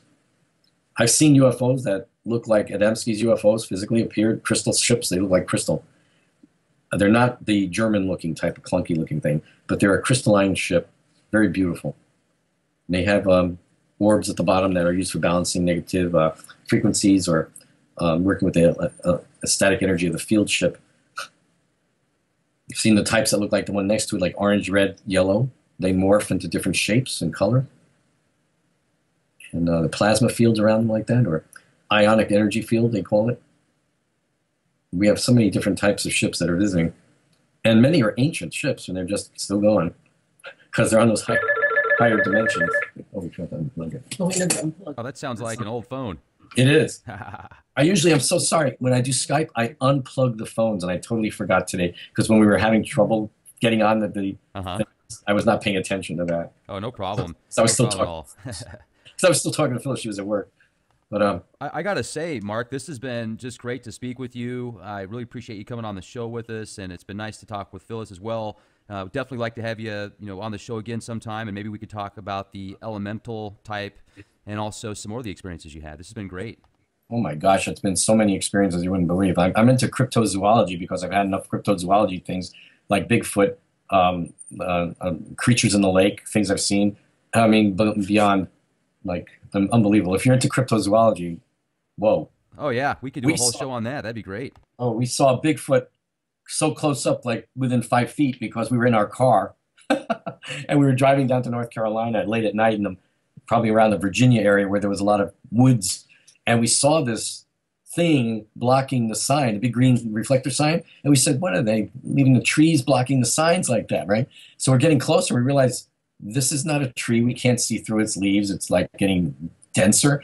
And then Phyllis was driving. We pulled over to the passenger side, and I was there at the passenger window with my eyes like, my hands right up to the window, because as it was getting closer, you could see it was something like a bear or a Bigfoot. And a bear wouldn't just stand there. And it was way too big. So as we got closer and closer, we saw it was getting to be like 8 feet tall. And it was off the road, just off the road where your headlights wouldn't hit it.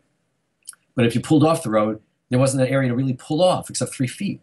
So a car wouldn't be able to pull over, except there was a sloping grass. This thing was standing in the slope, and it was already 7 feet sticking out from where it was. So when we pulled over, close, slowed the car down, and we went by, our car at that time was a Grand Marquis. It had lights in the center where your doors are. So it had these runner lights, 11-inch long runner lights that are dim white, and also lights near the front and back.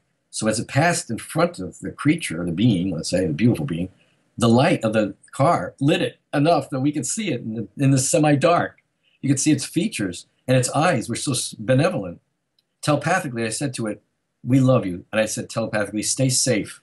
And it followed its eyes with me, and its mouth was just a beautiful, big mouth. They have a long mouth and a small little nose, like a Santa Claus nose almost, like a little button nose, but it's not like a monkey or not like a gorilla or anything. It was humanoid. It had human features in its eyes and nose, and the fur was not right next to its eyes in any way. It seemed to come around the cheekbones like a guy having a beard, you know? But it was all this smooth hair, and the hair around its head was like 4 inches long because I could see it in the light. And the back, it was like no neck, just a head, big giant shoulders.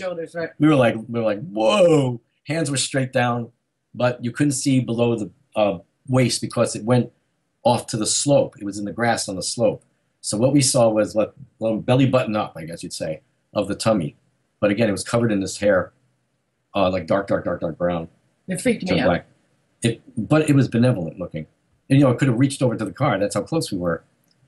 But I got to see the details. I'm going to draw that being someday.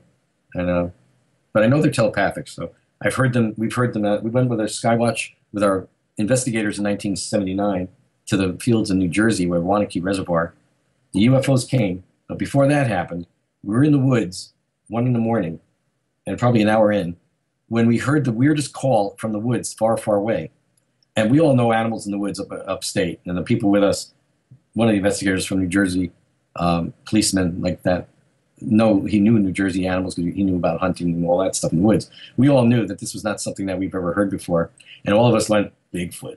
But it made your hair stand up. It was like a haunting howl. It was a wailing howl, yeah. A wailing it was, howl. if I can imitate it, it was like, whoa. Not a bear. Not a bear, not an animal, but it was a sound. And that would say like towards, let's say, let's pretend east, or no, west, let's say. And then from behind us, way far away in the woods, came an answering wail, exactly the same way. And we all like, whoa. So we immediately moved the Kentucky Fried Chicken that the investigators brought. Away we from put the bucket out. Get my Kentucky Fried Chicken. We know those Bigfoot like chicken. We know they like chicken. They like pig. They like, I don't know what else they'll eat, but I know they eat fruit and berries and all those things. I could let him go. But anyway, they don't like New Yorkers. I don't know. we were loving it though. And then I was up in Connecticut about a year ago or so, and I heard the one banging on boulders, banging on a boulder at 3 in the morning, hitting boulders with a pattern, boom, boom, 3 times, space once, then waited 20 seconds, or at least 20 seconds. Then it started all again with a big boulder. So it wasn't like tapping a rock. It was like boom, with an echo into the deep woods, upstate New York, up in Connecticut. So I knew there was a Bigfoot out there because I heard all these other sounds, but well, we'll save that for another time. That was fun. Well, then we did research it the next day and say, do Bigfoots bang on big boulders? Are they known to bang boulders together? They do. They bang stones and trees and rocks and big boulders. Nice. So you're way up in the deep woods someplace, banging a giant boulder on a boulder, those big outcropping stones, and we'd make that sound. It'd sound like something from dinosaur times. Boom, you know, big. So that's their Morse code. They do. They make this sound. Mark is lucky that way. Whatever he wants, whatever he imagines he'd like to hear or see, eventually he gets to see. I did tell my dad things like that. When Betty Hill, I said, someday I'm going to meet her. And I was like 7 years old. He says, how would you know where she lives? I said, I don't know. I'll be shown someday. The same with Ingo. I had a magazine with him upstate. And I said, see this guy? To my father, I said, see this guy on the cover? He goes out of body into the spaceships like I do. And he paints paintings like I do. I'm going to meet him someday because I know him from space. And my dad says, you know, you say these things, but how do you know? I said, I don't know. They guide me. That happened with Uri Geller, too. So it's funny. That's awesome. Okay. That is really cool. He's got to go to bed. Oh, we'll let you go.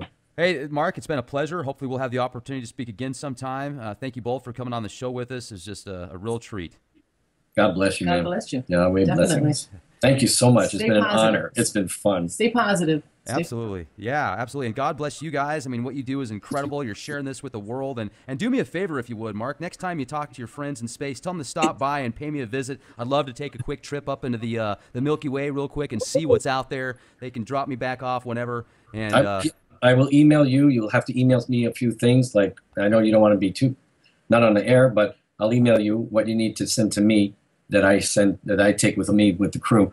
And then I'll give you the words to say. And people on my Facebook and all these other people who are out there who have done these things with me recall and remember.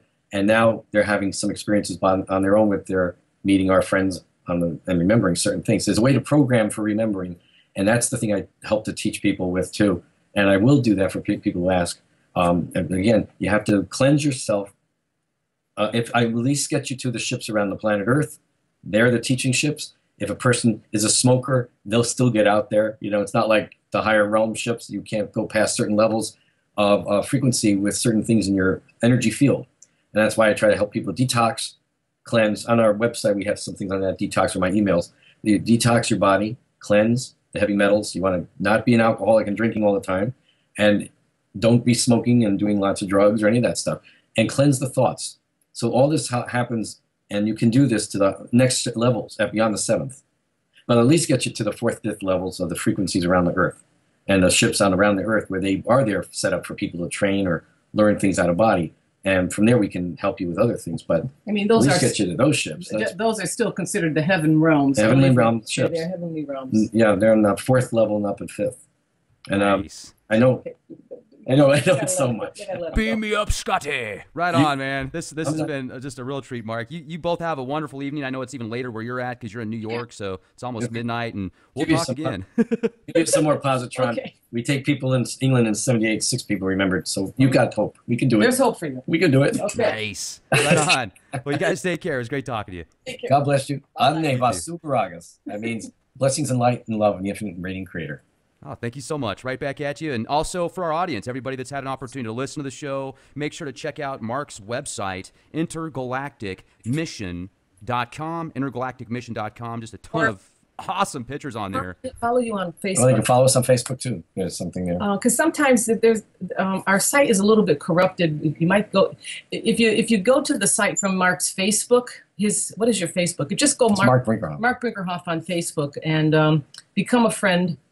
And then you can get to the website from About Marc on Facebook. I think that might be easier. Yeah, okay. Yeah. About. Okay, have a great evening. Take care. You too. Now you're all charged up. See you out on the ships. Right on, Marc. You take care. God bless you. Take care. Bye-bye.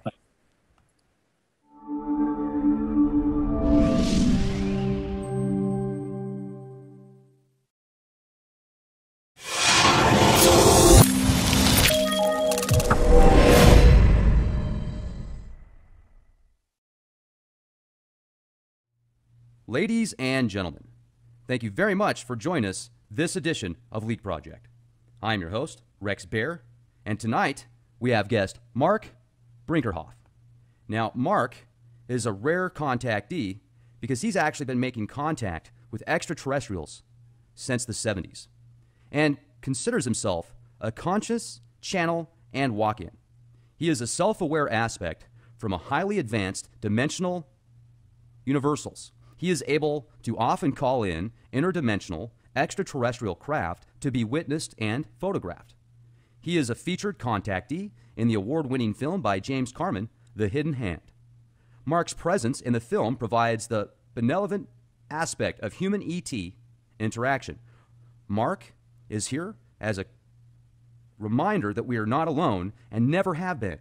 His ongoing contact with ETs was documented in the late 70s when his amazing profile, UFO photography, attracted multiple UFO organizations. His ET contact and UFO photography continues to this day. As a matter of fact, August 10th, 2015, Marc physically met an extraterrestrial from the Ashtar Command. And this was in Central Park, folks, where he often goes to meditate and shoot photographs of flying saucers.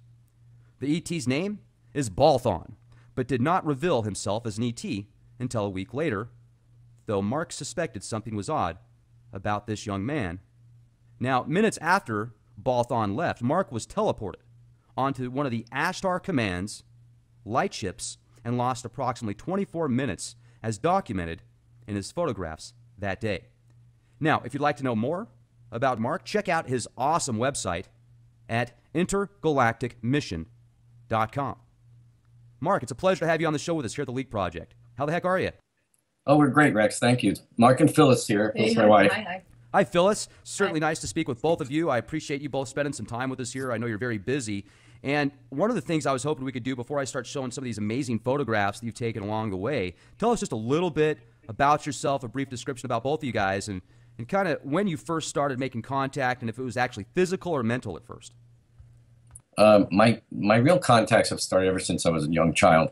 I was always going out of body, but at that time I didn't know what out of body was. I just thought that was a way we all travel as children. And my original first contact was at 5 years old in the fields upstate New York. And I was physically taken on. And these were my friends, let's say family. I thought they were taking me home. Well, anyway, because I always recalled where I came from before I came here and into the physical body. Because of being a walk-in, I came into the body when my mother was 8 months pregnant. And she was having a natural, I guess it's a miscarriage. Yeah. And the baby was going to be stillborn. So it was dead. And that's when I took the body over. After the soul left and told me the baby was going to be born dead, I'm leaving. I was asked by my angel friends if this is the one you want to try. And I went in. So I've never had a physical life on Earth before. This is my first time here. Although I visited the planet as a space person or a being from many, many millions of years ago, even when dinosaurs were here, Native Americans, the Hopi. A lot of people I've met remember me in my other form. And my other form, which is my true form, when I'm out of body, people have met me. And that's the form you see as primary contact. That's my true self, let's say, my higher overself. That's myself, Cerealist. So people when they're out of body with me will see me as Cerealist. And about 7 to 8 feet tall, if we come in here onto the physical, lower etheric to astral levels of planet Earth and in space. So I could take people to the spaceships in different times, and some have remembered now. And Phyllis remembered the first time we met. And we met in 1978 after I came to New York to talk with Spielberg's people about the movie he was going to create about a young person, about 12 years old, meeting a benevolent ET. And he used all my information in the movie. And it wasn't until 1981 when ET the Extraterrestrial came out that they had used most of my information, including home and everything else, telepathy with the ET. So But it didn't look like the ET. It didn't look like the ones I met, which are human-like. But I asked the guys, is Mr. Spielberg going to use a humanoid like Klaatu from Day the Earth Stood Still? And they said, no, he's going to make his own ET up.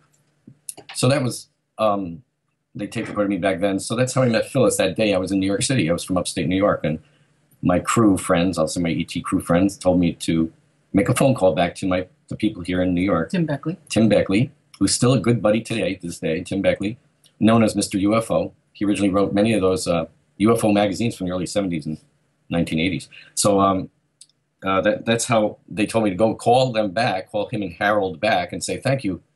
And they knew I was not going to call back. They knew I was going straight back home.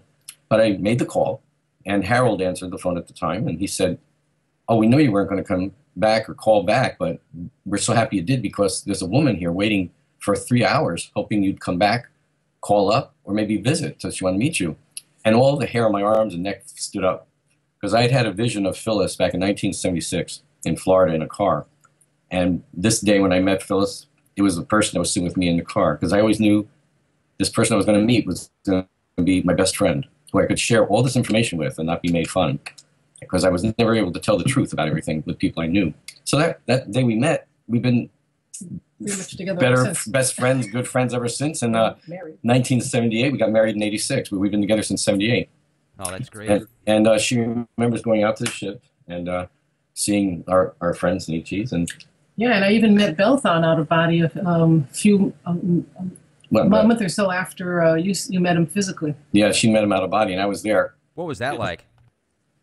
Well, I was waking up from a lucid dream, and this incredibly beautiful being was reaching his hand out and to introduce himself to me. He said, "Hi." He said, "I'm Belthon, the extraterrestrial Marc that Marc met in the park." And when I woke up I got up out of bed, and I said, "Marc," I said, "Did you?" I said, "Where were we just now?" And then you said, and I said we were on the ship in a lounge area on one of the astral ships, and we were with our crew friends and other people.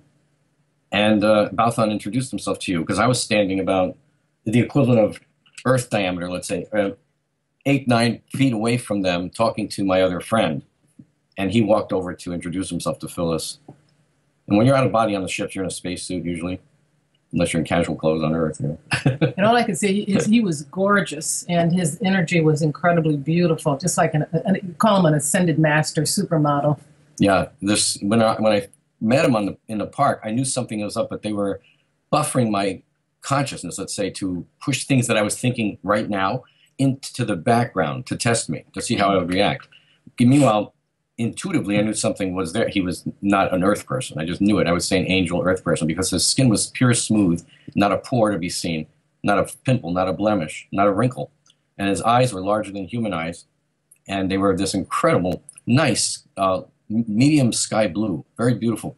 And it was just a funny time. And his suit he was wearing was now this is August, and it was hot in the park. And I was getting ready to leave when this all happened. I had just done my meditations. And he comes along in like a suit that's not a Earth-style suit. It was like smooth lapels and hidden pockets and all that. And it was a shiny, it was not too shiny, but it was a silvery, shimmery, gray-like suit. And he looked like, if you had a modern spacesuit, it's just funny. It just was funny because I was studying the way he looked and the way he was wearing that. And he was perfectly formed and perfectly fit with the suit. That my mind was saying as he was walking towards me in the picture on the left, very slowly, I said to myself, gosh, he's like Klaatu from The Day the Earth Stood Still, the original movie, where Michael Rennie was a very tall, slender man, but the suit he wore on the movie fit him perfectly. And this is what this guy looked like. He looked like he was measured perfectly for this. And I thought of an old commercial we used to hear on TV from the Men's Warehouse. You're going to like the way you look, I guarantee it. All that was coming is funny, you know, because I said, oh, this guy, it's like he came out of one of those movies, you know. And when he comes over and he just sits down exactly right next to me, my bag, I have a tote bag that had the camera and the binoculars in it because in New York you don't want to look obvious with these kind of equipment. So I carry a tote bag with a water bottle and my stuff in it. So you could see in the picture, the tote bag is like a green tote bag leaning against my leg, and I have my arm on it with the camera inside. He sits exactly next to me. No people do that in New York. And his leg is actually touching my green bag, his left leg. So I thought, normally people would go, oh my gosh, get out of my presence, right in my space. This man's energy was pure white and loving as he came towards me, because that's what made me sit there and smile as he was walking towards me. And then he sits down and he goes, mind if I interview you? And it was just kind of funny because we're typing it all up, but he reaches into his right lapel under his jacket and pulls out a silver cylinder about 3 inches in diameter. 3 inches long and about an inch in diameter. You got to see that as a small little object, like shiny chrome silver with no openings on it at all to be like a microphone, but a fine, thin wire coming out of the center at the bottom going under his right lapel. And I drew that on the picture to see a little line going there, but it was very fine, this line, very thin. And he scans me with it. He aims it towards me about 10 inches from me to interview me. Then he starts moving it around my neck, towards the top of my head, towards my solar plexus and tummy. He's moving it around me as I'm talking with him. I'm looking at that thing going, that's not a microphone. But as I kept saying things to myself, I believe him and the crew that was with him invisibly above in the ship were dampering or buffering my subconscious to where I would not want to speak what I was thinking. It was like pushing it aside as if it's not that important. It was the strangest feeling because your intuition is saying, oh, this isn't real. This guy is not, this is not a human. But your words aren't coming out to say that. He never once at all says who he is, where he's from, if he's some college kid doing some studies, nothing. He never says anything. He just let me talk. So at one point I said, I was talking about something like modern, because he said, do you mind if I interview you? And I said, about what? And he said, how about what's happening right now? And that's what he said it. So in my mind, I'm going, right now at this moment, sitting on a bench with this guy, right now in New York State, right now in the world, right now in politics. I don't know what he was trying to say right now, because I really thought he meant right now, but it made no sense. But it did in one way. Right. So he scans me, and I started talking about, I guess, all the things that were happening in New York in August about politics quickly, because I hate politics and I don't like to be involved with it. But I just mentioned that because it was all the news. We have one that's awake here.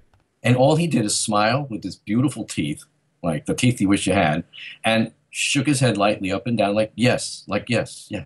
But he never said anything. So I didn't know if he was pretending to be agreeing with me or just going along. But as he did this, he'd look at me, and with his eyes, he'd look up to his right, to the sky, look directly at me again, and look back up to the sky as if trying to direct me to look up to the sky with his eyes. And when I did, there's nothing in the sky. In my mind, I'm saying, well, that's no big deal. The Ashtar guys and the crew, my friends and crew from the intergalactic mission and all the crew, they can be there invisibly like they can be. So physically not seen, but they're there. So I thought that, and then he looked at me and smiled. Now, normally I would pick up on all this stuff because I was saying this guy's not real. There's something here. And again, I was about to say, well, who is he? Don't forget to ask him his name, where he's from, who sent him. I was saying all these things to myself. And as I was saying them to myself, they buffered and went back into the back of my head as if it wasn't that big a deal. And that's how weird it was. So I said to him, I don't know what else to talk about. He says, well, it doesn't matter what you talk about as long as I keep you talking. Something like that. I've written it all down. But when he said that, again, my antenna goes up because in spiritual matters and things, when they use your voice for talking and just your words alone, just talking on a phone or whatever, they're using the frequency. They're syncing in with your frequency and words, and it doesn't matter what you're saying as long as you're talking or saying something. And when I work with people for giving readings, let's say whatever we do in the past, and I will use their voice to sync in with the frequency.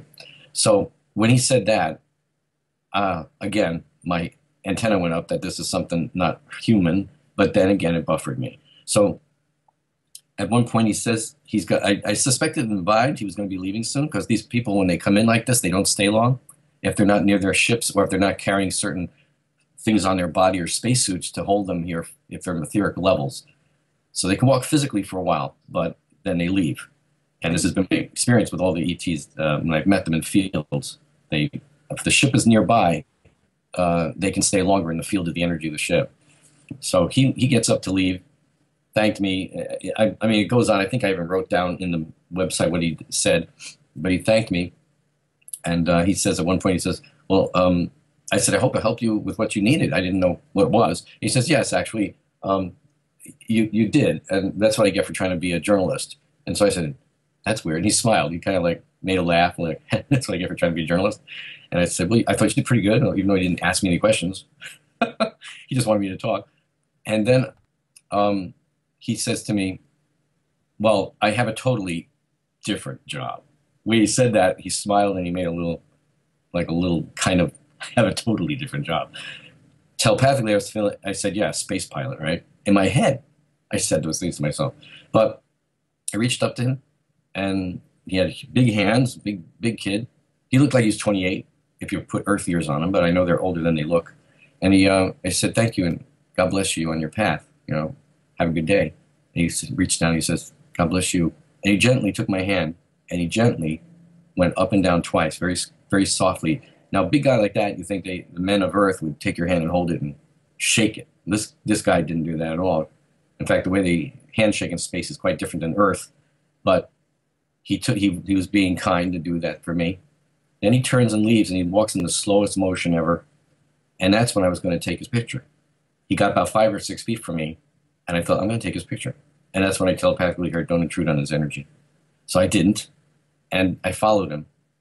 And when he dematerialized, going around a corner towards Central Park West and 85th Street, I was about to call my wife. When then again, I was buffered to go over to the tree. And you see the tree in the next picture below. It's not a tree, but it's a little shaggy bush. And there's a tree branch that's behind me, actually. There's a tree there. So at that time, they told me go over to that part and finish asking, prayer like I do. I send out words in prayer. And I had the words on my site, some of the words I use, not all of the words, but some of them. And I said to them telepathically and out loud a little bit. Nobody's around at the time. There were people picnicking behind me. If you look past me in the background, there would have been people back there. So I said, I'm going to have to leave. It's too hot for me right now. So if you're planning to come, you got to come pretty soon, or else I'm going to have to be leaving.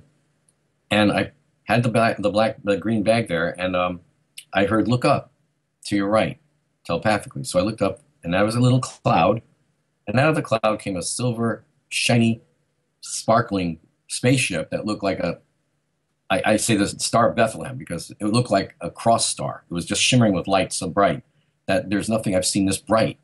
And I can't believe nobody saw this. It was brighter than Jupiter at night 5 times or more. We never really capture what it actually looks like. And my picture does not show it exactly. Yeah. I'm looking at a star sparkling in silver and shimmering, and I can see the ship and everything with my binoculars. And I said, I'm going to take a picture. So I took a picture, one picture, the first one, at 1:18 p.m. in the afternoon. And then I took the binoculars to look at the close-up. And I saw a ship, but it was, again, I saw the shimmering bright shape of a star formation, sparkling and shimmering with form like that. And I was happy, so I just started taking pictures. I'm sorry, I'm looking at the binoculars and I'm saying, this is so beautiful, and I'm looking for detail. And then this silence engulfs me of energy, silence, which is how they used this before for me. And all the sounds of the park, New York City street, you can hear traffic going by because it's right near Central Park West, dogs bark, people talk, children on swing sets that squeak. All this sound stopped, including the birds. And it's a buffering silence of love. And I said to myself, oh, there's the silence. I remember that before. And then I look again at the binoculars. And I hear, better not look too long. Too much time will go between photographs. So I thought, yeah, that's interesting. So I put the binoculars down, grabbed the bag, and took the camera out of the bag. Started taking pictures again. But now when I see the spaceship over the tree, there was a cloud near it, which you can see in the second picture. There's a cloud which wasn't there at all in the sky before. And they morphed the shape. Remember, I'm seeing a sparkling star, but the camera picks up what they decide to put on with their energy fields. And you can see the time. I just realized that that's the wrong number right there. That's supposed to be 5067, not 57. Oh, we can fix that. Okay, it's 5067, not 5057 by accident. And 5068 is 142.46. I have it right on the bottom, but I made a mistake on the top. Yeah, it's okay. Okay, no big deal. No big deal. It's going to be fixed. I just noticed it. We get lost in translation.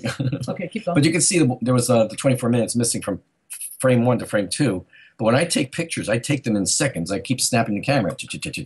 So now you can see on the next picture, 6:09, 48 seconds instead of 46, and then 55 seconds, 59 seconds, a minute and 43, and then a minute and 43 and 7 seconds. I just keep taking pictures. And then the UFO starts to move to my left, and I took pictures until it went into another little poofy cloud, a very little tiny cloud of whispering, wispy looking. And I waited for it to come out the extra little space that was there. It would have been half an inch in the sky. It would go in, and it never came out. So I told them, I said, well, I figured you came in your cloud and you leave in a cloud. That's what they do. A lot of times they'll do that. And then they told me, when I get home, tell Phyllis to download these as soon as she can. They're very important. But when I get home, for me in the park, I felt like 45 minutes at the most I was up there, because I was definitely not there for an hour. It was too hot. When I got home to our doorman area, we have a camera, a clock in the lobby. It looked different to me, the clock. And I thought, something's wrong with the clock. Then I get upstairs to our place here, and I come in, the clocks are all 2:25. Going, how can this be 2:25? I wasn't up there that long. What happened? So I didn't think about it. I just thought, okay, I must have been what? Because I meditate and do things in words and prayer. And I thought, well, maybe time went faster than I thought, because I don't wear watches. So what happens next is Phyllis doesn't download the camera that night because she came home late from work after 8:30 and got late. And then she looked at the pictures, and we didn't think they were as big on the camera. You can't see them as clear. But it ends up a week later, she was able to download them on a Friday. And that's when I was sitting on the sofa, and she said to me, Mark, why would you take a picture of the spaceship and then wait 24 minutes to take another one? I said, well, I never do that. She goes, you did hear it.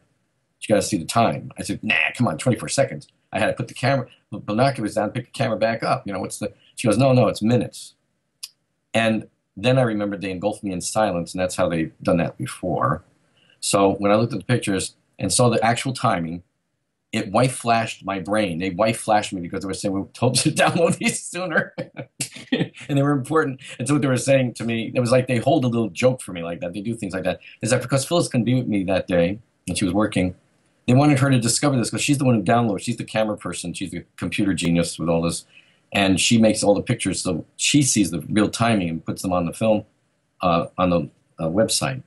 And so they wanted her to get excited and see the time too, which I didn't notice, of course, because I'm not looking at the camera film and or the pictures like that. So I said to Phyllis, though, well, that made sense that the clocks were out of whack when I came home. They were like 20 some odd minutes after 2, when I thought it wasn't even 1 o'clock yet. And then not 1 o'clock. I didn't think it was 2 o'clock. I thought it was like maybe 20 to 2 at the most, or quarter to 2. And then they allowed you to see from the ship, the perspective of the ship. I had to sit on the couch, and I had a complete reopened flash of everything that went on, and I experienced it suddenly as if it was yesterday, knowing everything that happened to me. And what they did is they teleported me in the silence, because they said, remember the silence? That's what they do. Right. So what they do, and of course they know how to manipulate frequency with time. They can do that on these high levels. These beings are on dimensions not close to Earth at all, but they can come in with the etheric ship, teleport us onto it, and they acclimate us to the frequency, and then we now teleport. They can go to the next frequencies if they need to. So when they told me, I was on the ship and I'm looking at things from way up high. I saw the park from the sky, and where I had been standing by the bush tree, that big tree, and out of the windows I was looking out of, which are panoramic giant things, and these people are 8 feet tall and bigger, and 7 to 8 feet tall, and some taller. They kneeled down on one knee to come over and hug me, and even Ashtar was there, and Sananda. So these are people I've known in times before here, of course, but they're friends.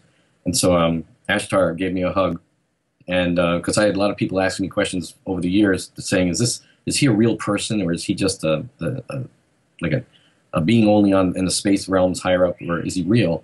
And he told me to tell people he's real, meaning they're etheric, but they can materialize and be here on the planet just like Balthon was. So we would hold their hand and feel them. They are people, and they just are on a different frequency. So they could be standing near us, and we just can't see them. And these are Etherians. In fact, the Etherians are the ones who came to Eisenhower and gave him a ride on the ship. So in the early 50s. So this is the thing about the space beings. He said, "Tell them I'm real." That was Ashtar. My own friends and space crew were there. These other people in this picture is showing that's my friend Laranos and Centarius in the middle, and that's my overpart Ceralis in the chair.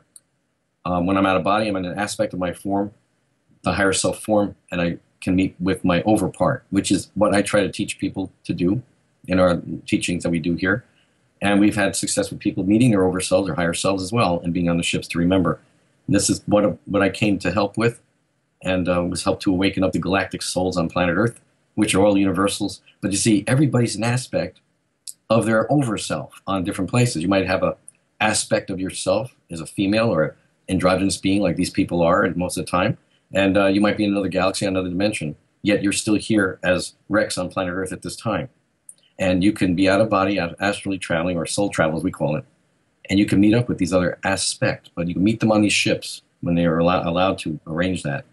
But your over self, or the total self as they call them, high realms, which are above the 22nd frequencies of light, above 12 dimensional spaces and all, you can know the knowledge of the over part. So then you learn why you're here, what you came to do, etc., in different places. So I came with a mission, and everybody has a mission on planets. You all came in for something. You all came in to do something, whether it was to help your family and friends or learn certain things on the planet, and recall it and bring it home with you when you leave. When we physically die on these physical densities, you retain the knowledge you gained here, and it contributes to the knowledge you're over. Explain that shot of Yeshua. This is Yehoshua, known as Jesus on planet Earth, but this is how I've met him, and I know him on the other side out of body.